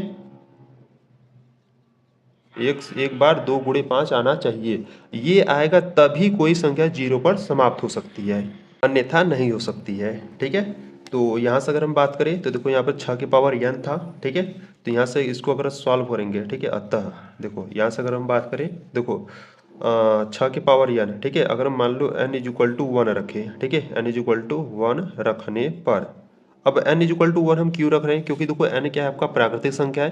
प्राकृतिक संख्या क्या होता है, जो 1 से स्टार्ट होता है और डॉट डॉट डॉट पूरा जाता है। ठीक है, तो n इज इक्वल टू पहले हम 1 रखेंगे। ठीक है, तो n इज इक्वल टू 1 रखोगे, यानी कि देखो आपका संख्या था 6 की पावर n के स्थान पर अगर 1 रखोगे तो सॉल्व करोगे तो 6 की पावर 1 आपका 6 आ जाएगा। ठीक है, तो जब 6 का अभाज्य गुणनखंड करोगे तो आपका क्या आ जाएगा भैया, 2 गुणे 3 आएगा। ठीक है, यहाँ पर हमने किया था। ठीक है, तो इस प्रकार से कर लो। ठीक है, लिख लो 6 का अभाज्य गुणनखंड करने पर, अभाज्य गुणनखंड करने पर, ठीक है, 6 का अभाज्य गुणनखंड इस प्रकार से आपको कर लेना है। ठीक है, तो मैं यहाँ पर दोबारा कर देता हूँ। देखो 6 का जब करोगे तो पहले 2 से काटोगे, 2 से काटोगे तो 3 आएगा, 3 एक कम 3, इस प्रकार से, यानी कि 6 को आप लिखोगे 2 गुणे 3। ठीक है, इस प्रकार से कर लिए। तो अब यहाँ पर आपको लिखना है। ठीक है, यहाँ पर आपको क्या लिखना है, देखो यहाँ पर आप लिखोगे चूंकि चूंकि 6 का 6 का गुणनखंड करने पर, 6 का गुणनखंड करने पर, ठीक है, थोड़ा स्पेस नहीं, थोड़ा सा मैं बचा कर लिख रहा हूँ। ठीक है, 6 का गुणनखंड करने पर यह 2 गुणे 5 के रूप का नहीं है, 2 गुणे 5 के रूप का नहीं है। ठीक है, 2 गुणे 5 के रूप का नहीं है, अर्थात अर्थात यह कभी भी यह यह कभी भी, ठीक है, यह कभी भी जीरो पर, यह कभी भी 0 पर समाप्त नहीं होगी। ठीक है, समाप्त नहीं होगी किसी भी प्राकृतिक संख्या n के लिए, किसी भी प्राकृतिक संख्या n के लिए। ठीक है, इस प्रकार से आपको लिख देना है और ये आपका आंसर हो गया। ठीक है, तो बच्चों क्वेश्चन नंबर जो 5 था, ठीक है, इस प्रकार से आपको सॉल्व करना है। और ये जो क्वेश्चन नंबर 5 है बहुत ही इंपॉर्टेंट है। ठीक है, कई बार आपके बोर्ड एग्जाम में पूछा गया है। ठीक है, तो इसको आपको क्या करना है, एक बार रिपीट करके एक बार फिर से देख लेना। ठीक है, इंपॉर्टेंट है ये जो क्वेश्चन नंबर 5 है ना बेटा, ये जो क्वेश्चन नंबर 5 है आपके लिए इंपॉर्टेंट है, कई बार बोर्ड एग्जाम में पूछा गया है। ठीक है, तो यहाँ पर आपका जो क्वेश्चन नंबर 5 है कंप्लीट हुआ। अब आ जाओ क्वेश्चन नंबर 6 पर। देखो क्वेश्चन नंबर 6 की बात करें तो क्वेश्चन नंबर 6 करा है, व्याख्या कीजिए कि 7 गुणे 11 गुणे 13 प्लस 13 और 7 गुणे 6 गुणे 5 गुणे 4 गुणे 3 गुणे 2 गुणे 1 प्लस 5 भाज्य संख्याएं क्यों है। ठीक है, यानी कि ये दोनों आपको इस प्रकार से दिया गया है और पूछ रहा है भाज्य संख्याएं क्यों है। ठीक है, तो चलो आज सॉल्व करते हैं क्वेश्चन नंबर 6 को। देखो यहाँ से अगर हम बात करें क्वेश्चन नंबर 6 की, ठीक है, देखो यहाँ से अगर हम बात करें क्वेश्चन नंबर 6 की, ठीक है, तो क्वेश्चन नंबर 6 में हमको व्याख्या करना है कि जो जो आपको संख्याएं दी थी वो भाज्य क्यों होती है। ठीक है, तो सॉल्व करने से पहले हम समझ लेते हैं कि भाज्य संख्याएं होती क्या है। ठीक है, मैं आपको बता देता हूँ। देखो भाज्य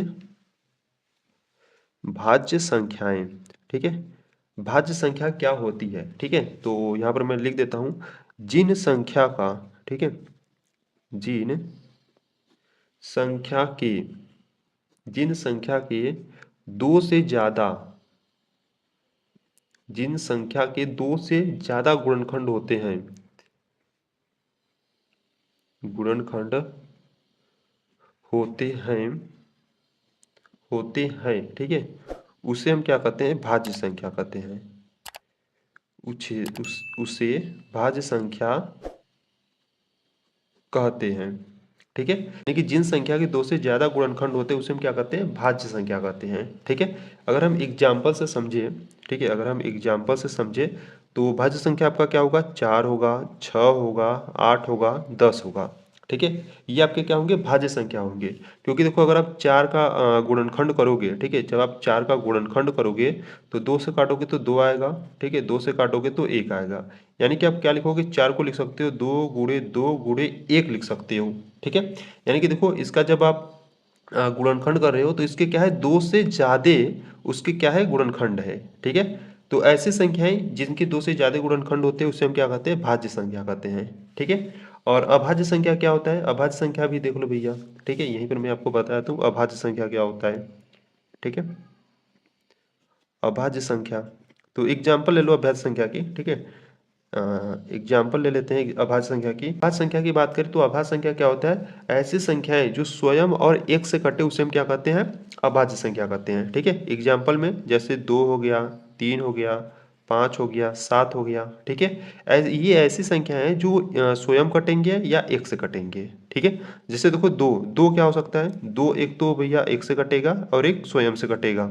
3 क्या है, 3 एक से कट सकता है और एक स्वयं से कट सकता है, ठीक है। 5 की बात करें तो 5 एक से कटेगा और स्वयं यानी कि 5 से कटेगा। तो ऐसी संख्याएं जो स्वयं और एक से कटे उसे हम क्या कहते हैं, अभाज्य संख्या कहते हैं। और वही अगर हम भाज्य संख्या की बात करें तो ऐसी संख्याएं जिनका 2 से अधिक गुणनखंड होते हैं उसे हम क्या कहते हैं, भाज्य संख्या कहते हैं, ठीक है। जैसे देखो 4 है, अगर हम इसको काटे तो 1 से काट सकते हैं, 2 से काट सकते हैं और एक 4 से काट सकते हैं, ठीक है। देखो 2 से अधिक गुणनखंड हो रहे हैं इसके। इसी प्रकार 6 की बात करें तो 6 को हम 1 से काट सकते हैं, 2 से काट सकते हैं, 3 से काट सकते हैं। तो 2 से अधिक गुणनखंड है इसके, ठीक है। तो इस प्रकार से आप भाज्य संख्या अभाज्य संख्या समझ लिए, ठीक है।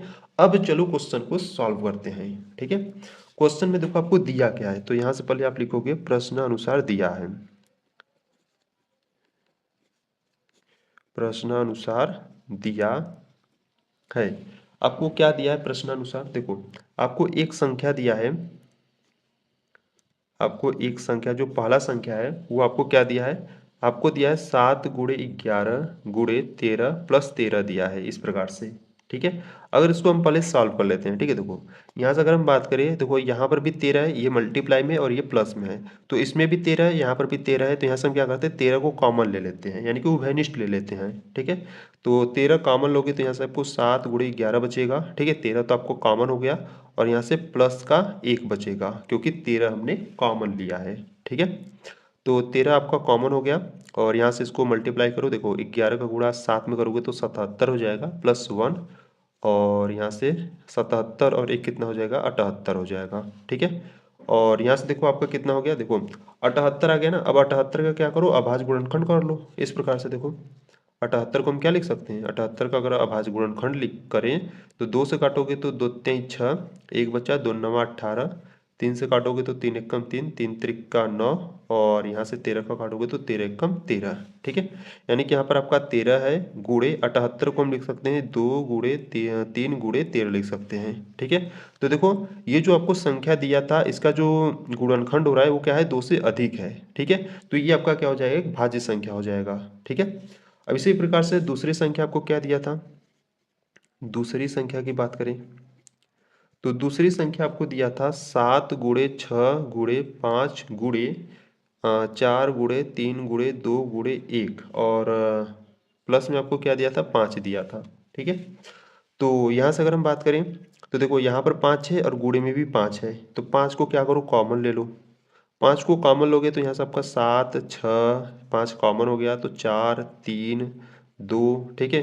गुणे 1 ले लो और यहाँ से प्लस में सिर्फ आपका 1 बचेगा, ठीक है। अब इन सभी का मल्टीप्लाई कर लो, ठीक है। तो यहाँ से आपका 5 हो गया, इन सभी का मल्टीप्लाई करोगे तो आपको कितना मिलेगा, 1008 मिलेगा, ठीक है, और प्लस का 1, और यहाँ से आपका 5 हो गया और 1008 + 1 करोगे तो कितना हो जाएगा, 1009 हो जाएगा, ठीक है। अब क्या करो, 1009 का मल्टीप्लाई 5 में कर लो, ठीक है। देखो ऐसे करो, यहाँ पर क्या करो, 5 लिख लो, ठीक है, गुणे 1009, ठीक है, 1009 हो गया, गुणे 1 ले लो। ये क्या है, 2 से अधिक इसके गुणनखंड है, तो ये भी क्या हो जाएगा, आपका एक भाज्य संख्या हो जाएगा, ठीक है, इस प्रकार से। तो आपको नीचे यहाँ से लिख देना है, अतः अतः 2 से अधिक, अतः 2 से अधिक गुणनखंड, ठीक है, गुणनखंड गुणनखंड रूप होने के कारण, दो से अधिक गुणनखंड रूप होने के कारण यह एक भाज्य संख्या है। यह एक भाज्य संख्या है। ठीक है, और ये आपका आंसर हो गया। ठीक है, तो इस प्रकार से बच्चों आपको सॉल्व करना था क्वेश्चन नंबर 6 को। ठीक है, क्वेश्चन नंबर 6 को आप तभी सॉल्व कर पाओगे जब आपको भाज्य संख्या और अभाज्य संख्या आपको मालूम होगा। ठीक है, तो आप समझ लिए भाज्य संख्या और अभाज्य संख्या क्या होता है। ठीक है, भाज्य संख्या क्या होता है, जिनके दो से अधिक गुणनफल होते हैं वो आपके क्या होते हैं, भाज्य संख्या होते हैं। ठीक है, और इसी में हमको जांच करना था कि ये भाज्य संख्या है कि नहीं। तो देखो, पहला संख्या को जब हमने इसको सॉल्व किया तो इसके दो से अधिक गुणनफल आए। ठीक है, इसी प्रकार दूसरी संख्या को जब हमने सॉल्व किया तो इसके भी दो से अधिक गुणनफल आए। ठीक है, तो यहाँ से आप नीचे लिख दोगे, अतः दो से अधिक गुणनफल रूप होने के कारण यह एक भाज्य संख्या है। ठीक है, तो इस प्रकार से आपका क्वेश्चन नंबर 6 कंप्लीट हुआ। अब आ जाओ क्वेश्चन नंबर 7 पर। देखो क्वेश्चन नंबर 7 की बात करें तो क्वेश्चन नंबर 7 कर है, किसी खेल के मैदान के चारों ओर एक वृत्ताकार पथ है। इस मैदान का एक चक्कर लगाने में सोनिया को 18 मिनट लगते हैं, जबकि इसी मैदान का एक चक्कर लगाने में रवि को 12 मिनट लगते हैं। मान लीजिए वे दोनों एक ही स्थान और एक ही समय पर चलना प्रारंभ करके एक ही दिशा में चलते हैं। कितने समय बाद वे पुनः प्रारंभिक स्थान पर मिलेंगे। ठीक है, यानी कि देखो यहाँ पर कोई मैदान है। ठीक है, सर्कल है कोई, उसमें चक्कर लगाने में सोनिया को 18 मिनट लग रहे हैं, और उसी मैदान मतलब उसी सर्कल में एक रवि नाम का लड़का है, उसको कितने मिनट लग रहे हैं, 12 मिनट लग रहे हैं। ठीक है, और दोनों ही क्या कर रहे हैं, दोनों ही एक ही पॉइंट से चलना प्रारंभ किए थे, एक ही समय पर और एक ही दिशा में। ठीक है, तो वो कितने समय बाद पुनः पुनः प्रारंभिक स्थान पर मिलेंगे, यानी कि जहां से चलना शुरू किए थे वो कितने मिनट बाद यानी कि कितने समय बाद वहां पर मिलेंगे दोबारा। ठीक है, तो इसको सॉल्व करना है क्वेश्चन नंबर 7 को। ठीक है, तो देखो यहाँ से हम क्या करेंगे ना, इसका ये जो आपका 12 और 18 है ना, इसका हम क्या करेंगे, एलसीएम फाइंड कर लेंगे। ठीक है, एलसीएम फाइंड करेंगे, जितना मान आएगा वही, यानी कि जितना एलसीएम आएगा उतने मिनट बाद वे पुनः प्रारंभिक स्थान पर मिलेंगे। ठीक है, तो चलो आज सॉल्व करते हैं क्वेश्चन नंबर 7। देखो यहाँ से अगर हम बात करें क्वेश्चन नंबर 7 की। ठीक है, क्वेश्चन नंबर 7 की बात करें तो जो आपको यहाँ पर आपको एक सर्कल दिया। ठीक है, देखो यहाँ पे समझो, जैसे मान लो ये आपका क्या है, एक सर्कल है। ठीक है, ये आपका क्या है, एक सर्कल है इस प्रकार से। ठीक है, जैसे मान लो, ठीक है, इसमें दौड़ेंगे, इस सर्कल में दौड़ेंगे ना, जैसे मान लो यहाँ से दोनों दौड़ना चालू कर रहे हैं। ठीक है, यहाँ पर एक सोनिया नाम की लड़की है। ठीक है, यहाँ पर एक क्या है, सोनिया नाम की लड़की है, सोनिया। ठीक है, सोनिया को कितने मिनट लग रहे हैं, सोनिया को लग रहे हैं 18 मिनट। ठीक है, और रवि, ठीक है, एक रवि नाम का लड़का है। ठीक है, रवि नाम का लड़का है, उसको एक चक्कर लगाने में 12 मिनट लग रहे हैं। ठीक है, यानी कि एक चक्कर लगाने में सोनिया को 18 मिनट लग रहे हैं और रवि को कितने मिनट लग रहे हैं, 12 मिनट लग रहे हैं इस एक सर्कल का चक्कर लगाने में। ठीक है, तो हम क्या करेंगे, इस 18 और 12 का हम क्या करेंगे, एलसीएम फाइंड करेंगे। ठीक है, तो यहाँ से अगर हम बात करें तो देखो यहाँ से लिखेंगे प्रश्नानुसार दिया है। ठीक है, प्रश्नानुसार दिया है। ठीक है, पहले हम क्या करेंगे, पहले हम 18 का एलसीएम फाइंड करेंगे। ठीक है, पहले 2 से काटो, 2 से काटोगे तो 9 आएगा, फिर 3 से काटोगे तो 3 आ जाएगा, फिर 3 से काटोगे तो 1 आ जाएगा। ठीक है, और यहाँ से रवि की बात करें, यानी कि इसको 12 मिनट लग रहे हैं, तो 12 का भी हम एलसीएम ले लेते हैं। 2 से काटोगे तो 6 आएगा, फिर 2 से काटोगे तो 3 आएगा, फिर 3 से काटोगे तो 1 आ जाएगा। ठीक है, यानी कि देखो 18 को आप क्या लिखोगे, 18 को लिखोगे आप 2 गुणे 3 गुणे 3, और यहाँ पर 12 को लिखोगे आप 2 गुणे 3 लिखोगे। ठीक है, एलसीएम की बात कर रहे हैं। ठीक है, तो एलसीएम में क्या करना है आपको, एलसीएम। ठीक है, देखो एलसीएम में हमको क्या करना है, देखो पहले क्या करते हैं, एचसीएफ की बात करें तो एचसीएफ में देखो ये आपको कॉमन दिख रहा है। ठीक है, और ये 3 कॉमन दिख रहा है। ठीक है, तो एलसीएम में क्या होता है, जो कॉमन है उसको ले लो। ठीक है, जो कॉमन इसको ले लो, और जो संख्याएं बच रही उन सभी को ले लो। जैसे देखो यहाँ पर 3, यहाँ पर 2 बच रहा है तो इसको ले लो। ठीक है, तो एलसीएम कितना हो जाएगा, देखो 3 दूना 6, 3 दूना 6, 6 गुणे 6 कितना हो जाएगा आपका, 6 गुणे 6 आपका 36 हो जाएगा। ठीक है, यानी कि इन दोनों को, सोनिया और रवि को फिर पुनः प्रारंभिक स्थान पर कब मिलेंगे, 36 मिनट बाद मिलेंगे। ठीक है, तो यहाँ पर आप क्या लिखोगे, यहाँ पर आप नीचे लिखोगे, अतः अतः रवि, ठीक है, अतः रवि और सोनिया, ठीक है, अतः रवि और सोनिया को 36 मिनट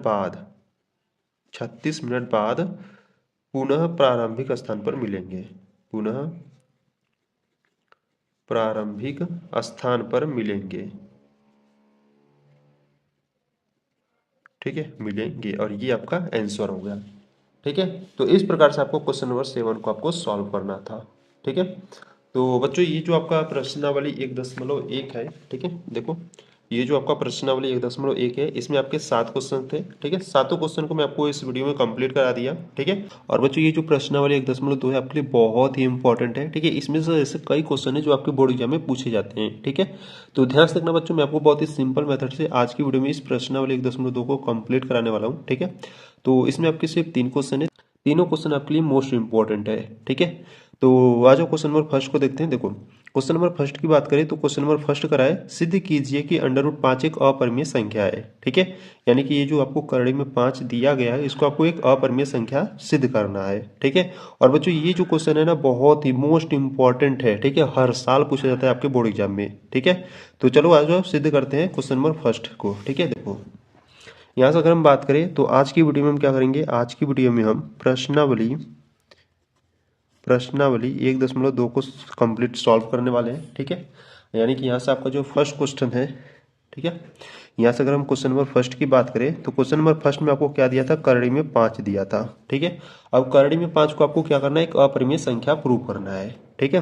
तो देखो आपको कोई भी संख्या दिया जाए और कहा जाए कि एक अपरिमेय संख्या प्रूव करो ना, पहले हम क्या करेंगे, उस संख्या को परिमेय संख्या मानेंगे, ठीक है। तो यहाँ से हम क्या करेंगे, यहाँ से हम लिखेंगे माना करड़ी में 5, ठीक है, माना करड़ी में 5 एक परिमेय संख्या है, ठीक है, एक क्या है, परिमेय संख्या है, ठीक है। अब परिमेय संख्या आप जानते हो, परिमेय संख्या की बात करें तो जिसे आप P/Q यानी कि जिसे आप अंश बटे हर के रूप में लिखते हो, और जो हर यानी कि जो Q का मान है वो 0 नहीं होना चाहिए, ये आपका क्या होता है, परिमेय संख्या होता है, ठीक है।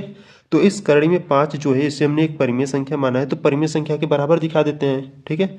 तो इसीलिए इसीलिए √5 इज इक्वल टू परिमेय संख्या P/Q, ठीक है। देखो √5 इज इक्वल टू P/Q, इस परिमेय संख्या के हमने बराबर दिखा दिया, ठीक है। और यहाँ से आपको बता देना है कि जहाँ Q का मान 0 नहीं होना चाहिए, ठीक बच्चों। अब देखो यहाँ से अगर हम बात करें P और Q की, तो P और Q आपके क्या है, सहभाज्य संख्या है, ठीक है। तो यहाँ से आपको नीचे लिख देना है, यहाँ से आप नीचे लिखोगे जहाँ P व Q, जहाँ P व Q कोई सहअभाज्य संख्या है, ठीक है, सहअभाज्य संख्या है, ठीक है। अब सहअभाज्य संख्या की बात करें तो सहअभाज्य संख्या क्या होती है, जिसका HCF, ठीक है, जिसका HCF 1 होता है वो आपका क्या होता है बेटा, सहअभाज्य संख्या होता है, ठीक है। तो जिसका HCF 1 होता है वो आपका क्या होता है, सहअभाज्य संख्या होता है, ठीक है। तो ये आपका क्या होता है, सहअभाज्य संख्या होता है। तो यहाँ से देखो अगर हम बात करें तो इसके आगे सॉल्व करते हैं। देखो √5 इज इक्वल टू P/Q है, ठीक है। अगर इसको सॉल्व किया जाए यानी कि देखो जी यहाँ पर जो Q है वो क्या है आपका बट्टे में, इधर लाओगे तो आपका गुणा में हो जाएगा, यानी कि इसे हम इस प्रकार से लिख सकते हैं √5 into Q is equal to P, ठीक है। Q भाग में था, इधर लाए तो गुणा में हो गया और इज इक्वल टू P बचा, ठीक है। अब देखो बच्चों यहाँ से आगे सॉल्व करने के लिए हम क्या करेंगे, दोनों पक्षों का वर्ग करेंगे तभी आगे सॉल्व हो पाएगा, ठीक है। तो यहाँ से नीचे क्या लिखेंगे, यहाँ से हम नीचे लिखेंगे दोनों पक्षों का वर्ग करने पर, ठीक है, स्क्वायरिंग ऑन बोथ साइड, दोनों पक्षों का वर्ग करने पर, ठीक है, दोनों पक्षों का वर्ग करेंगे तो यहाँ से आपका हो जाएगा √5 इंटू Q का वर्ग इज इक्वल टू यहाँ से P का वर्ग। अब देखो √5 इंटू Q, ठीक है। अब देखो √5 इंटू Q है, ठीक है। तो पहले हम क्या करेंगे, √5 का वर्ग करेंगे तो 5 हो जाएगा, फिर Q का करेंगे तो Q स्क्वायर हो जाएगा और is equal to P square हो जाएगा, ठीक है। अब यहाँ पे ध्यान दो, ये जो 5 इधर गुणा में है, इधर भेजोगे तो क्या हो जाएगा बट्टे में, यानी कि यहाँ से आपको मिलेगा Q square is equal to P square बट्टा 5 आ जाएगा, ठीक है। इसको आपको समीकरण नंबर फर्स्ट बना लेना है। ठीक। अब देखो यहाँ से अगर हम बात करें तो ये जो 5 है वो क्या कर रहा है, पी स्क्वायर को विभाजित कर रहा है। ठीक है, अगर 5 पी स्क्वायर को विभाजित कर रहा है तो पी को भी करेगा विभाजित। ठीक है, जैसे मैं आपको यहाँ पर समझाता हूँ एग्जाम्पल से। देखो जैसे जैसे देखो मान लो हम p के स्थान पर हम कोई नंबर ले लेते हैं। ठीक है, जैसे p के स्थान पर मान लो हम 5 ले लेते हैं। ठीक है, और यहाँ पर क्या है, p स्क्वायर है। ठीक है, तो p के स्थान पहले 5 रखो, स्क्वायर है तो स्क्वायर लगाओ, और बट्टे में क्या है 5 है।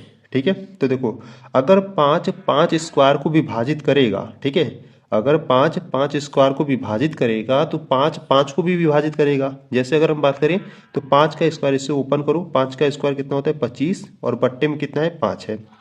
तो 5 एकम 5, 5 पच्चे 25, यानी कि 5 बार में क्या कर रहा है, इसको विभाजित कर रहा है। ठीक है, अगर 5 स्क्वायर को 5 बार में विभाजित कर रहा है तो जो 5 होगा वो 5 को कितनी बार में विभाजित करेगा, एक बार में विभाजित करेगा। ठीक है, यानी कि टोटल इस प्रकार से समझो कि अगर 5 स्क्वायर को विभाजित कर रहा है तो जो 5 है वो 5 को भी विभाजित करेगा। ठीक है, तो इस प्रकार से यहाँ पर भी है, अगर 5 पी स्क्वायर को विभाजित कर रहा है तो जो 5 है वो पी को भी विभाजित करेगा। ठीक है, तो यहीं पर आपको क्या करना है बच्चों, लिखना है। ठीक है, यहाँ पर क्या लिखोगे, यहाँ पे लिखोगे चूंकि अगर 5 पी स्क्वायर को, ठीक है, ये जो 5 है वो किसको विभाजित कर रहा है, पी स्क्वायर को विभाजित कर रहा है, तो लिखोगे आप 5 पी स्क्वायर को विभाजित करता है। ठीक है, विभाजित करता है, तो इसीलिए जो 5 है वो p को भी विभाजित करेगा, p को भी विभाजित करेगा।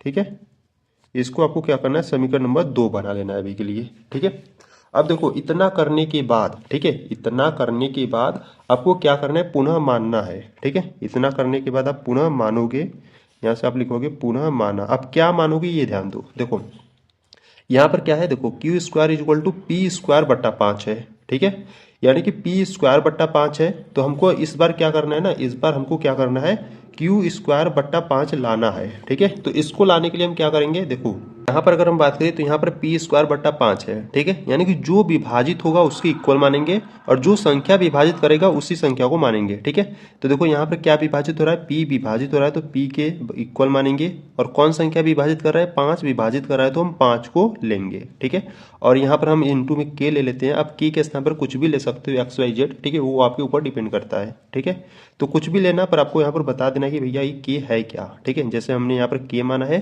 तो यहाँ पर हम लिख देंगे कि जहाँ जहाँ के कोई क्या है, पूर्णांक है। ठीक है, जहाँ के कोई पूर्णांक है।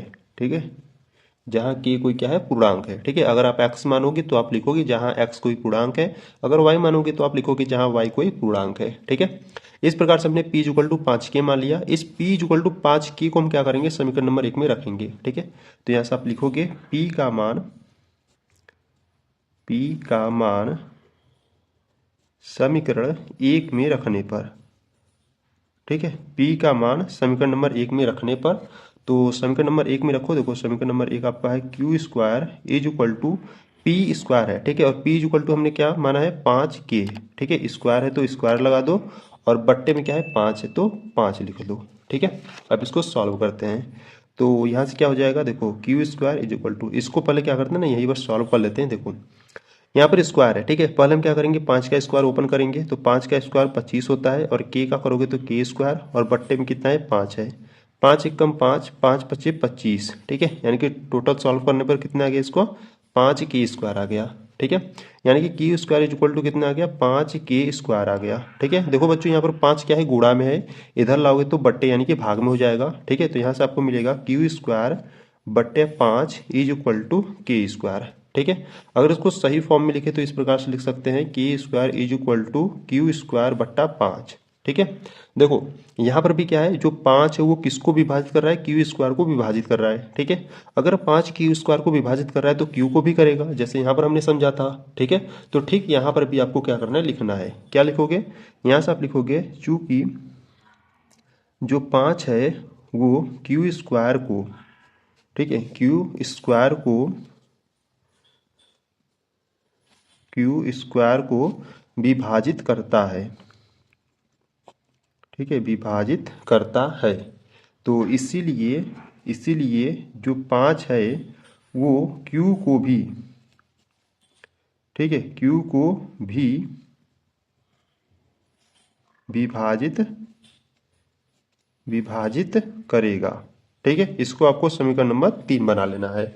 ठीक है, तो देखो बच्चों, यहां से अगर हम बात करें समीकरण नंबर 2 और समीकरण नंबर 3 से, ठीक है, समीकरण 2 क्या कर रहा है, जो 5 है वो P को भी विभाजित करेगा, और समीकरण नंबर 3 क्या कर रहा है, जो 5 है वो Q को भी विभाजित करेगा। ठीक है, यानी कि P और Q का जो उभयनिष्ठ गुणनफल है वो क्या है, 5 है, क्योंकि देखो P और Q को कौन संख्या विभाजित कर रहा है, 5 विभाजित कर रहा है। ठीक है, यानी कि P और Q का उभयनिष्ठ गुणनफल कितना आ रहा है, हमारा 5 आ रहा है। ठीक है, और यहाँ पर जो P और Q हमने क्या माना था, सहभाज्य संख्या था। ठीक है, यानी कि यहाँ पे जो P और Q था वो क्या था, आपका सहभाज्य संख्या था, और सहभाज्य संख्या क्या होता है, जिसका HCF 1 होता है। ठीक है, पर यहाँ पर P और Q का जो उभयनिष्ठ गुणनफल कितना आ गया, 5 आ गया। ठीक है, तो ये हमारा क्या हो गया, गलत कल्पना के कारण विपरीत हो गया। ठीक है, तो यहाँ पर आपको नीचे इसी प्रकार से कुछ स्टेटमेंट को लिखना है। ठीक है, ये ध्यान से थोड़ा सा लिखना। ठीक है, यहाँ पर क्या लिखोगे, देखो देखो यहाँ से अगर हम बात करें, ठीक है, तो यहाँ से आप क्या लिखोगे, यहाँ से आप लिखोगे समीकरण, ठीक है, समीकरण 2 व 3 से,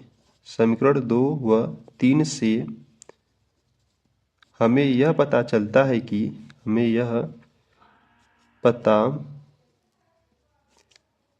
चलता है कि, ठीक है, समीकरण 2 व 3 से हमें यह पता चलता है कि P व Q का उभयनिष्ठ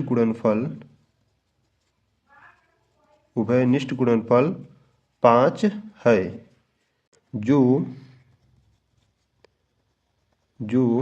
हमारी गलत कल्पना के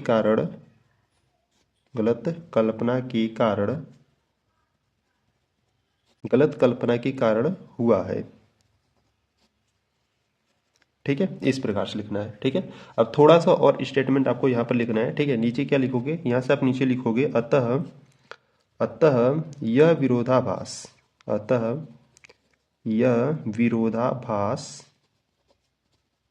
यह विरोधाभास हमारी गलत कल्पना के कारण हुआ है कि, √5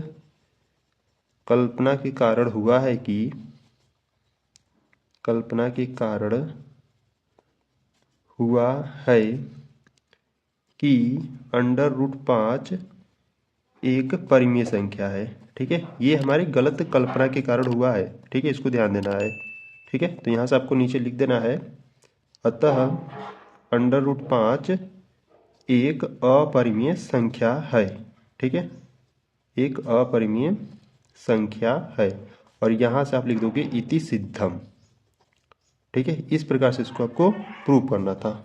ठीक है, तो यहाँ पर आपका जो क्वेश्चन नंबर फर्स्ट था, यानी कि जो आपको करड़े में जो 5 दिया था एक अपरिमेय संख्या सिद्ध करने के लिए, इस प्रकार से आपको बच्चों सिद्ध करना है। ठीक है, और ये जो क्वेश्चन नंबर 5 है, सॉरी, ये जो क्वेश्चन नंबर फर्स्ट है, ठीक है, यानी कि जो करड़े में 5 एक अपरिमेय संख्या सिद्ध करने के लिए मोस्ट इंपॉर्टेंट है। ठीक है, मोस्ट इंपॉर्टेंट है, आपके बोर्ड एग्जाम में ये 4 नंबर या 5 नंबर में पूछा जाएगा। ठीक है, तो ध्यान से करके जाना। ठीक है, बहुत ही इंपॉर्टेंट है। ठीक, तो यहाँ पर आपका क्वेश्चन नंबर फर्स्ट कंप्लीट हुआ। अब आ जाओ क्वेश्चन नंबर सेकेंड पर। देखो, क्वेश्चन नंबर सेकेंड की बात करें तो क्वेश्चन नंबर सेकेंड का है, सिद्ध कीजिए कि 3 + 2 × √5 एक अपरिमेय संख्या है। देखो, यहाँ से अगर हम बात करें क्वेश्चन नंबर सेकेंड की, ठीक है, देखो क्वेश्चन नंबर सेकेंड की, तो क्वेश्चन नंबर सेकेंड में आपको क्या दिया था, क्वेश्चन नंबर सेकेंड में आपको दिया था 3 + 2 × √5 दिया था। ठीक है, इसको क्या करना है, आपको एक अपरिमेय संख्या प्रूव करना है। ठीक है, तो चलो आ जाओ प्रूव करते हैं। देखो, आपको कोई भी नंबर दिया जाए और उससे कहा जाए कि एक अपरिमेय संख्या प्रूव करो, तो पहले हम क्या करेंगे, उस नंबर को परिमेय संख्या मानेंगे। ठीक है, तो यहाँ पर आपको 3 + 2 × √5 दिया गया है, तो पहले हम क्या करेंगे, इसको एक परिमेय संख्या मानेंगे। ठीक है, तो यहाँ से हम क्या लिखेंगे, यहाँ से आप लिखोगे माना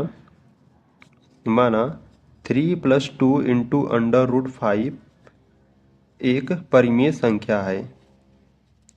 ठीक है, एक परिमेय संख्या है।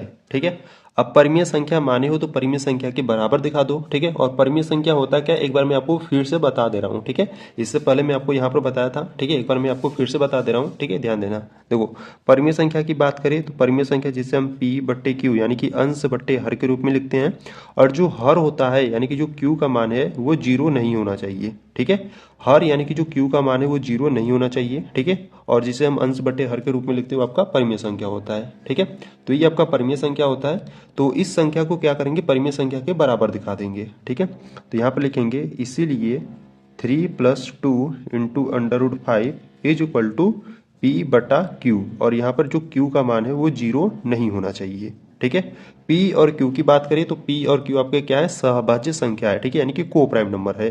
तो यहाँ से आपको नीचे बता देना है, यानी कि लिख देना है जहाँ P व Q कोई सहअभाज्य संख्या है। ठीक है, सहअभाज्य संख्या है। अब सहअभाज्य संख्या की बात करें, ठीक है, तो ध्यान देना सहअभाज्य संख्या क्या होता है। ठीक है, इसको भी आपको समझना है। सहअभाज्य संख्या की बात करें तो जिसका HCF 1 होता है, ठीक है, जिसका HCF 1 होता है वो आपका क्या होता है बच्चों, सहअभाज्य संख्या होता है। ठीक है, तो यहाँ से अगर हम बात करें तो देखो P और Q आपका क्या है, सहभाज्य संख्या है, इस प्रकार से आपको बता देना है। ठीक है, और यहाँ पे देखो 3 + 2 × √5 = P/Q है। ठीक है, अब इसको थोड़ा सा सॉल्व करते हैं। ठीक है, देखो यहाँ से हम पहले क्या करेंगे, ये जो आपका ना ये जो 3 है ना उसको उस बगल भेजो। ठीक है, हम किसके इक्वल दिखाएंगे, देखो ये जो √5 है ना इसके इक्वल दिखाएंगे, क्योंकि √5 आपका क्या है, एक अपरिमेय संख्या है। ठीक है, तो यहाँ पर हम क्या करेंगे, इस 3 को उधर भेजेंगे, तो यहाँ से आपको मिलेगा 2 × √5 इज इक्वल टू P/Q। ये 3 इधर प्लस का, उधर भेजोगे तो माइनस का हो जाएगा। ठीक है, अब इसको भी सॉल्व करते हैं थोड़ा सा। देखो यहाँ पर क्या करते हैं, यहाँ पर सिर्फ √5 रखेंगे, क्योंकि √5 आपका क्या है, एक अपरिमेय संख्या है। ठीक है, आपको क्या करना है, देखो यहाँ पर आपको कोई भी नंबर दिया जाए, प्लस में, माइनस में, गुणा में, भाग में, ठीक है, आपको क्या करना है, एक अपरिमेय संख्या के बराबर दिखाना है। ठीक है, तो यहाँ पर आपका √5 है। ठीक है, यहाँ पर आपका √5 है, तो √5 के इक्वल दिखाएंगे। यहाँ पर आपके जितने भी मान होंगे सभी मान को हम क्या करेंगे, उस बगल भेज देंगे। ठीक है, तो यहाँ पर √5 हो गया। इस 2 को इधर देखो, इस 2 को हम क्या करेंगे, उधर भेजेंगे। 2 यहाँ पर आपका गुणा में है, इधर लाओगे तो आपका बट्टे में हो जाएगा, यानी कि 1/2 कर दो, और यहाँ से आपका P/Q -3 हो जाएगा। ठीक है, देखो यहाँ से अगर हम बात करें तो ये आपका जो √5 है ये आपका क्या है, एक अपरिमेय संख्या है। ठीक है, इसको हमने अभी प्रूव किया था। ठीक है, ये जो √5 है ये आपका क्या है, अपरिमेय संख्या है। ठीक है, ये हम जानते हैं। तो ये जो √5 है ये बच्चों आपका क्या है, एक अपरिमेय संख्या है। ठीक है, एक अपरिमेय संख्या है। और यहाँ से अगर हम बात करें ये जो P/Q -3 × 1/2 है, ये आपका क्या होगा, एक परिमेय संख्या होगा। ठीक है, ये आपका क्या होगा, एक परिमेय संख्या होगा। अब कैसे होगा उसको भी मैं आपको बता रहा हूँ। ठीक है, ठीक है, देखो यहाँ से अगर हम बात करें, यहाँ पर हम P और Q है। ठीक है, तो यहाँ से हम मान लो P के स्थान पर हम क्या ले लेते हैं, 1 ले लेते हैं, और Q के स्थान पर हम क्या कर लेते हैं, 2 मान लेते हैं, इस प्रकार से। ठीक है, तो यहाँ पे रखो, देखो यहाँ पर आपका 1/2 है। ठीक है, P के स्थान पर हम क्या करेंगे, 1 रखेंगे, और बट्टे में Q है तो 2 रखेंगे, -3 हो गया। ठीक है, अब इसको सॉल्व करो तो 1/2 हो गया। ठीक है, इसको देखो 2 3 6, -6 में से प्लस का 1 जाएगा तो कितना बचेगा, -5/2 बचेगा। ठीक है, यहाँ पर मल्टीप्लाई करोगे तो -5/4, ये -5/4 आपका क्या है, एक परिमेय संख्या है। ठीक है, तो ये P और Q आपके सहभाज्य संख्या है। सहभाज्य संख्या होने के कारण ये जो पूरा टर्म है ये क्या होगा, एक परिमेय संख्या होगा। ठीक है, पर बच्चों ध्यान दो, कभी भी जो अपरिमेय संख्या होता है वो परिमेय संख्या के बराबर नहीं होता है। ठीक है, तो यहाँ पर अपरिमेय संख्या जो है वो कभी भी परिमेय संख्या के बराबर नहीं होता है। ठीक है, तो ठीक इसके नीचे थोड़ा सा आपको स्टेटमेंट लिख देना है। यहाँ से आप क्या लिखोगे, यहाँ से आपको नीचे लिख देना है इसीलिए यह विरोधाभास। ठीक है, इसीलिए यह विरोधाभास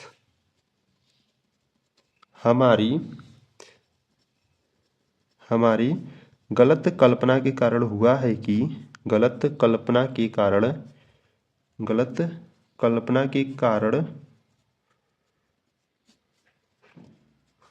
हुआ है कि 3 + 2 × √5 एक क्या है, एक परिमेय संख्या है। ठीक है, ये हमारी गलत कल्पना के कारण हुआ है। ठीक है, परिमेय संख्या है। तो यहाँ से आपको नीचे बता देना है, अतः 3 + 2 × √5 एक अपरिमेय संख्या है, एक अपरिमेय संख्या है। ठीक है, और यहाँ पर आपको नीचे लिख देना है इति सिद्धम। ठीक है, इस प्रकार से हमने इसको सिद्ध कर दिया और ये आंसर हो जाएगा। ठीक है बच्चों, तो यहाँ पर आपका जो क्वेश्चन नंबर सेकंड है वो भी यहाँ पर आपका कंप्लीट हुआ। ठीक है, इंपॉर्टेंट था, ध्यान से देख लेना। अगर कुछ भी दिक्कत या कुछ भी परेशानी, कुछ भी प्रॉब्लम हो रही तो आपको क्या करना है, कमेंट बॉक्स में आपको बता देना है। ठीक है, तो क्वेश्चन नंबर सेकंड भी कंप्लीट हुआ। अब आ जाओ क्वेश्चन नंबर थर्ड पर। देखो क्वेश्चन नंबर थर्ड की बात करें तो क्वेश्चन नंबर थर्ड कर है, सिद्ध कीजिए कि निम्नलिखित संख्याएं अपरिमेय संख्या है। ठीक है, अब इसमें ऐसे आपको क्या दिया गया है, तीन संख्याएं दी गई है, तीनों संख्याओं को आपको क्या करना है, अपरिमेय संख्या प्रूव करना है। ठीक है, तो फर्स्ट वाले को पहले देखते हैं। देखो फर्स्ट वाला आपको दिया है 1/√2 दिया है। ठीक है, तो पहले इसको प्रूव करेंगे, फिर इसके बाद इसको, इसके बाद इसके। ठीक है, तो पहले हम क्या करते हैं, थर्ड के फर्स्ट वाले को देखते हैं। ठीक है, देखो यहाँ से करते हैं, नेक्स्ट पेज को ले लेते हैं। ठीक है,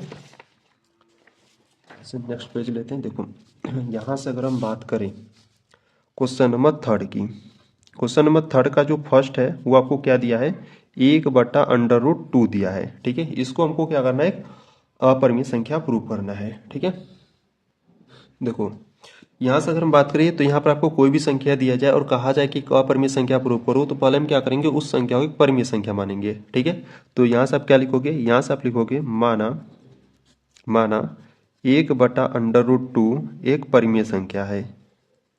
ठीक है, एक परिमेय संख्या है। ठीक है, अब परिमेय संख्या क्या होता है वो आप जान चुके हो। ठीक है, जिसे हम P/Q के फॉर्म में लिखते हैं, और जो हर होता है यानी कि जो Q का मान होता है वो 0 नहीं होना चाहिए। ठीक है, अब इसको हमने एक परिमेय संख्या माना है तो परिमेय संख्या के बराबर दिखाएंगे, यानी कि यहाँ से लिखेंगे, इसीलिए 1/√2 इज इक्वल टू P/Q, और यहाँ से Q does not is equal to 0। ठीक है, और P और Q की बात करें तो ये भी आपको बता देना है नीचे। ठीक है, यहाँ से आप नीचे लिखोगे, जहाँ P व Q कोई सहअभाज्य संख्या है। ठीक है, कोई सहअभाज्य संख्या है।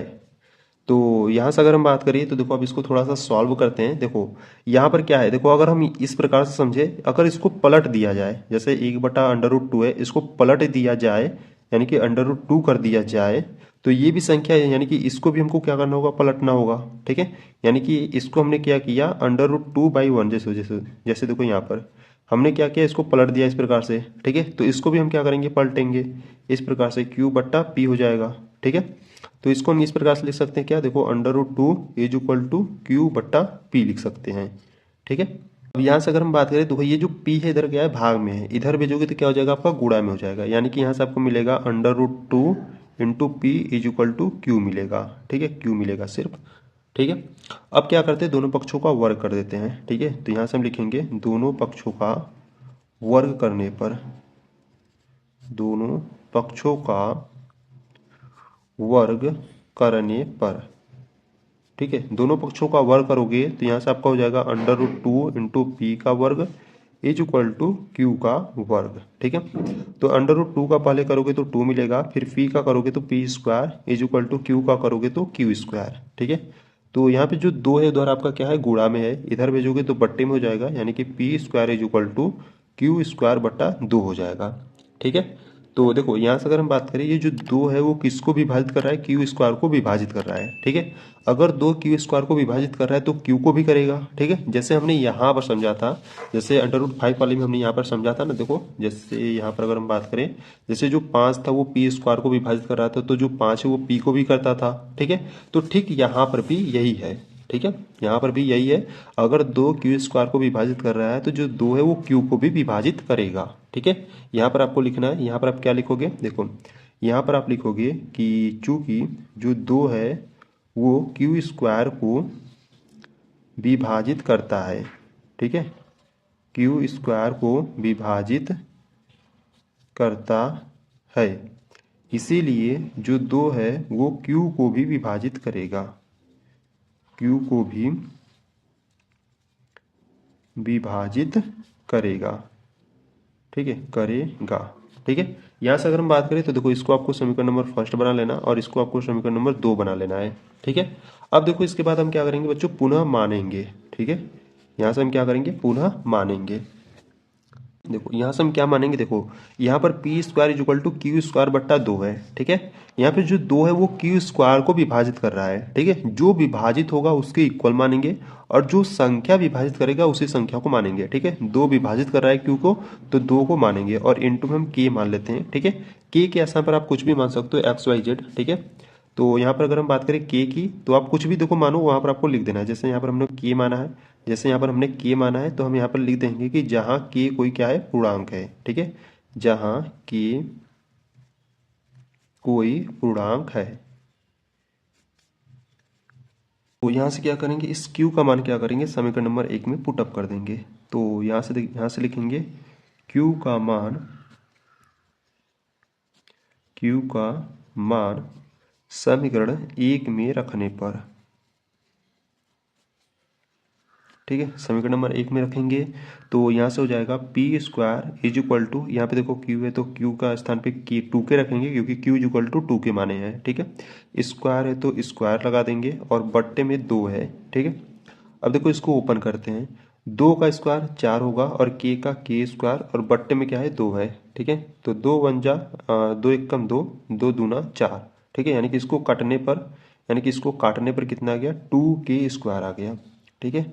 तो P square is equal to कितना आ गया, 2 के स्क्वायर आ गया, ठीक है। 2 इधर गुणा में इधर लाओगे तो बट्टे में हो जाएगा, यानी कि यहाँ से हो जाएगा पी स्क्वायर बट्टा 2 इज इक्वल टू के स्क्वायर, ठीक है। इसको सही फॉर्म में लिखें तो इसको लिख सकते हैं हम के square is equal to P square बट्टा 2, ठीक है। तो ये जो 2 है वो किसको विभाजित कर रहा है, पी स्क्वायर को विभाजित कर रहा है। तो इसलिए जो 2 होगा वो पी को भी विभाजित करेगा, ठीक है। जैसे हमने यहाँ पर करा था ना, इसी प्रकार यहाँ पर भी होगा, ठीक है। तो यहाँ पर हम क्या लिखेंगे, यहाँ पर हम लिखेंगे चूंकि जो 2 है वो पी स्क्वायर को विभाजित करता है, विभाजित करता है, ठीक है। इसीलिए जो 2 है वो सॉरी जो 2 है वो पी को भी विभाजित करेगा, पी को भी विभाजित करेगा, विभाजित करेगा। इसको आपको समीकरण नंबर 3 बना लेना है, ठीक है। तो देखो बच्चों यहाँ से अगर हम बात करें समीकरण नंबर 2 और समीकरण नंबर 3 से, तो समीकरण 2 कर रहा है कि जो 2 है वो क्यू को भी विभाजित करेगा और समीकरण नंबर 3 क्या कर रहा है, जो 2 है वो पी को भी विभाजित करेगा, ठीक है। यानी कि क्यू और पी, यानी कि पी और क्यू का जो उभयनिष्ठ गुणनफल यानी कि कॉमन वैल्यू हो वो क्या है, 2 है, ठीक है। यानी कि पी और क्यू को 2 विभाजित कर रहा है, यानी कि जो पी और क्यू का जो कॉमन वैल्यू यानी कि जो उभयनिष्ठ होगा वो क्या होगा, 2 होगा, ठीक है।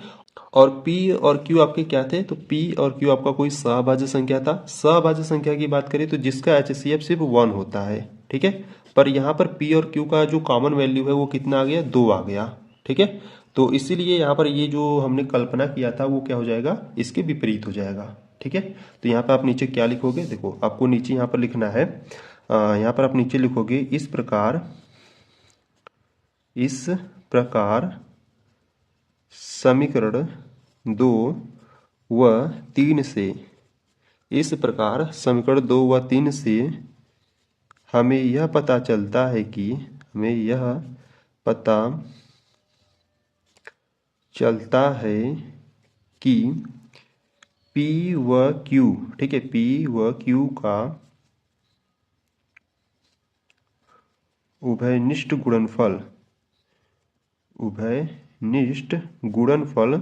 2 है, जो हमारी कल्पना के विपरीत है, जो हमारी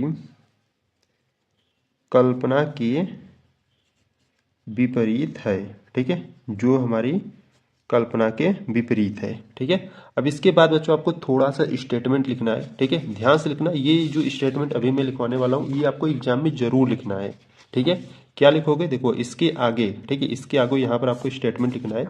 यहाँ पर आप लिखोगे यह विरोधाभास, ठीक है। यहाँ पर आप लिखोगे यह विरोधाभास, ठीक है। यह विरोधाभास हमारी गलत कल्पना के कारण हुआ है कि, यह विरोधाभास हमारी गलत कल्पना के कारण हुआ है कि हुआ है कि जो आपका क्या था 1/√2 है वो एक परिमेय संख्या है। ये हमारी गलत कल्पना के कारण हुआ था। ठीक है, तो यहाँ से आपको नीचे बता देना है।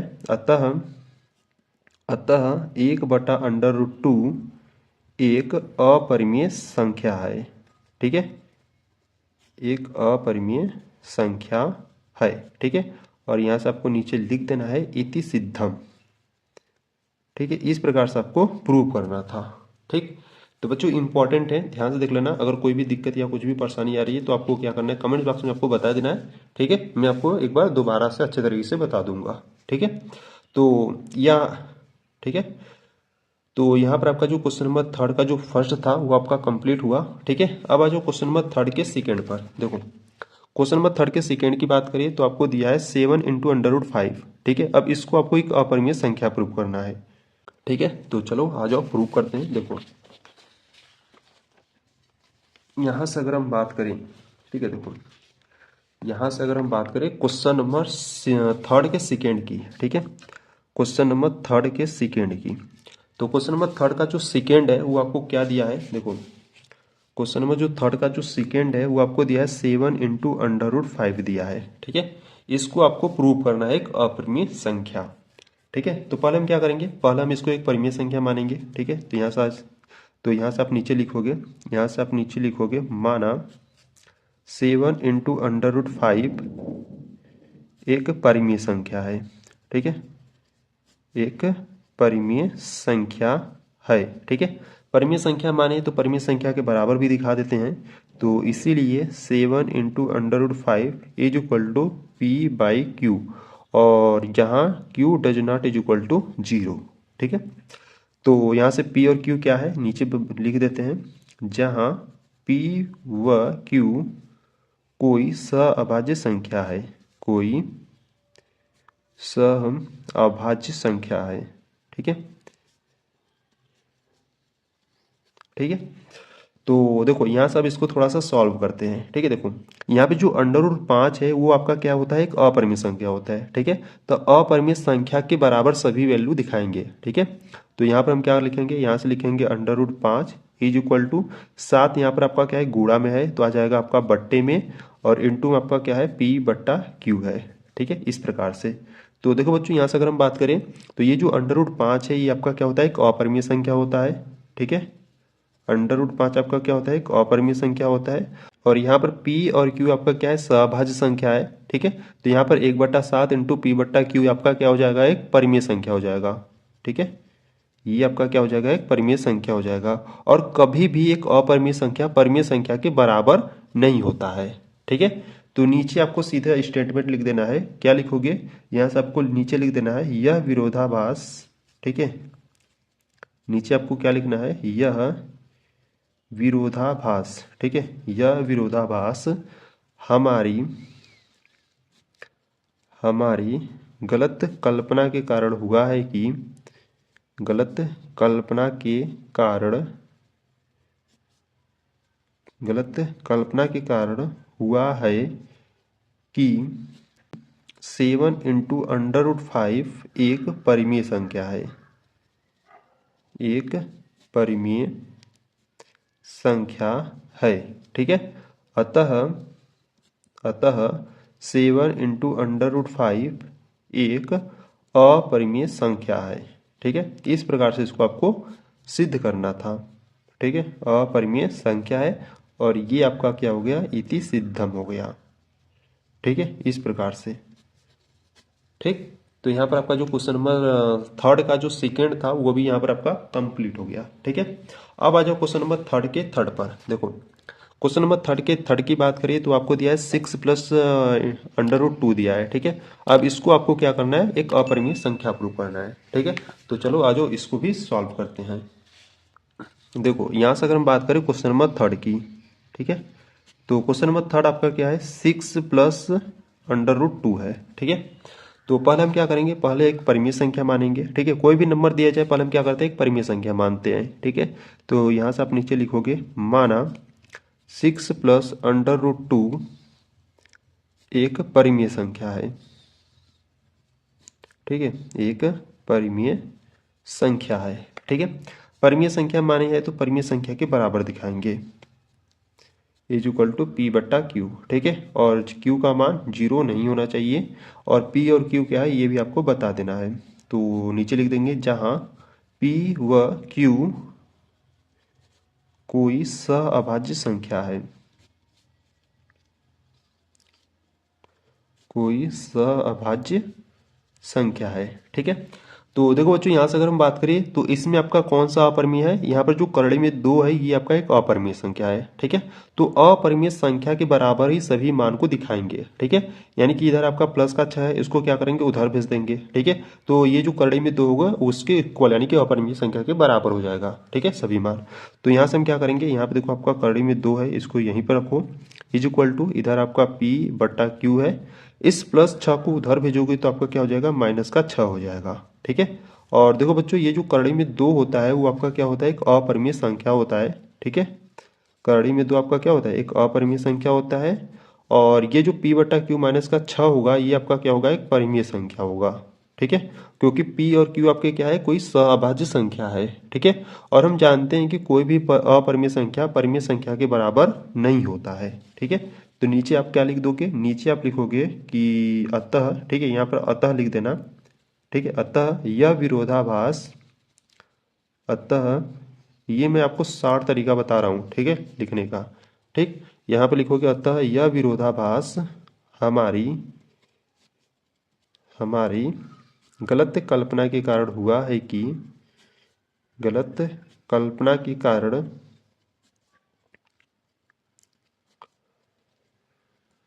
हुआ है कि 6 प्लस अंडर रूट 2 एक परिमेय संख्या है। ठीक है, ये हमारी गलत कल्पना के कारण हुआ है। ठीक है, इसको आपको ध्यान देना है। ठीक है, तो नीचे यहाँ से आपको बता देना है अतः 6 प्लस अंडर रूट 2 एक अपरिमेय संख्या है, एक अपरिमेय, ठीक है, एक अपरिमेय संख्या है। और यहाँ से ये आपका सिद्ध हो गया, तो लिख दोगे नीचे यहाँ से इति सिद्धम। ठीक है, इस प्रकार से ये आपका प्रूफ हो गया।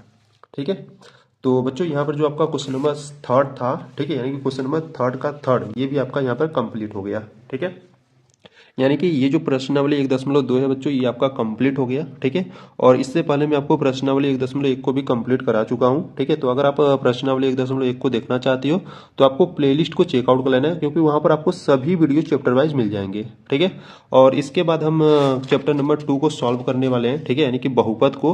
तो अगर आप अध्याय 2 को देखना चाहते हो तो बच्चों आपको प्लेलिस्ट को चेकआउट कर लेना है, वहाँ पर आपको सभी वीडियोज मिल जाएंगे। ठीक है, अध्याय 2 यानी कि जो चैप्टर नंबर 2 है आपका बहुपद। ठीक है, इसके बाद जो आपका chapter number 3, chapter number 4, chapter number 5, ठीक है, यानी कि जितने भी चैप्टर है सभी चैप्टर्स आपको क्या मिलेंगे, प्लेलिस्ट में मिल जाएंगे। ठीक है, तो बच्चों एक बार जरूर प्लेलिस्ट को चेकआउट कर लेना। ठीक है, तो यहाँ पर आपका जो प्रश्नावली 1.2 यहाँ पर आपका कंप्लीट हुआ। ठीक है, तो अगर कुछ भी डाउट है, कुछ भी प्रॉब्लम, कुछ भी दिक्कत आ रही है तो आपको कमेंट्स बॉक्स में आपको बता देना है। ठीक है, और वीडियो आपको कैसी लगी वो भी बता देना। ठीक है, तो बच्चों अगर आपको वीडियो अच्छी लगी तो वीडियो को लाइक कर देना, चैनल पर आप नए हो तो चैनल को आप सब्सक्राइब कर सकते हो।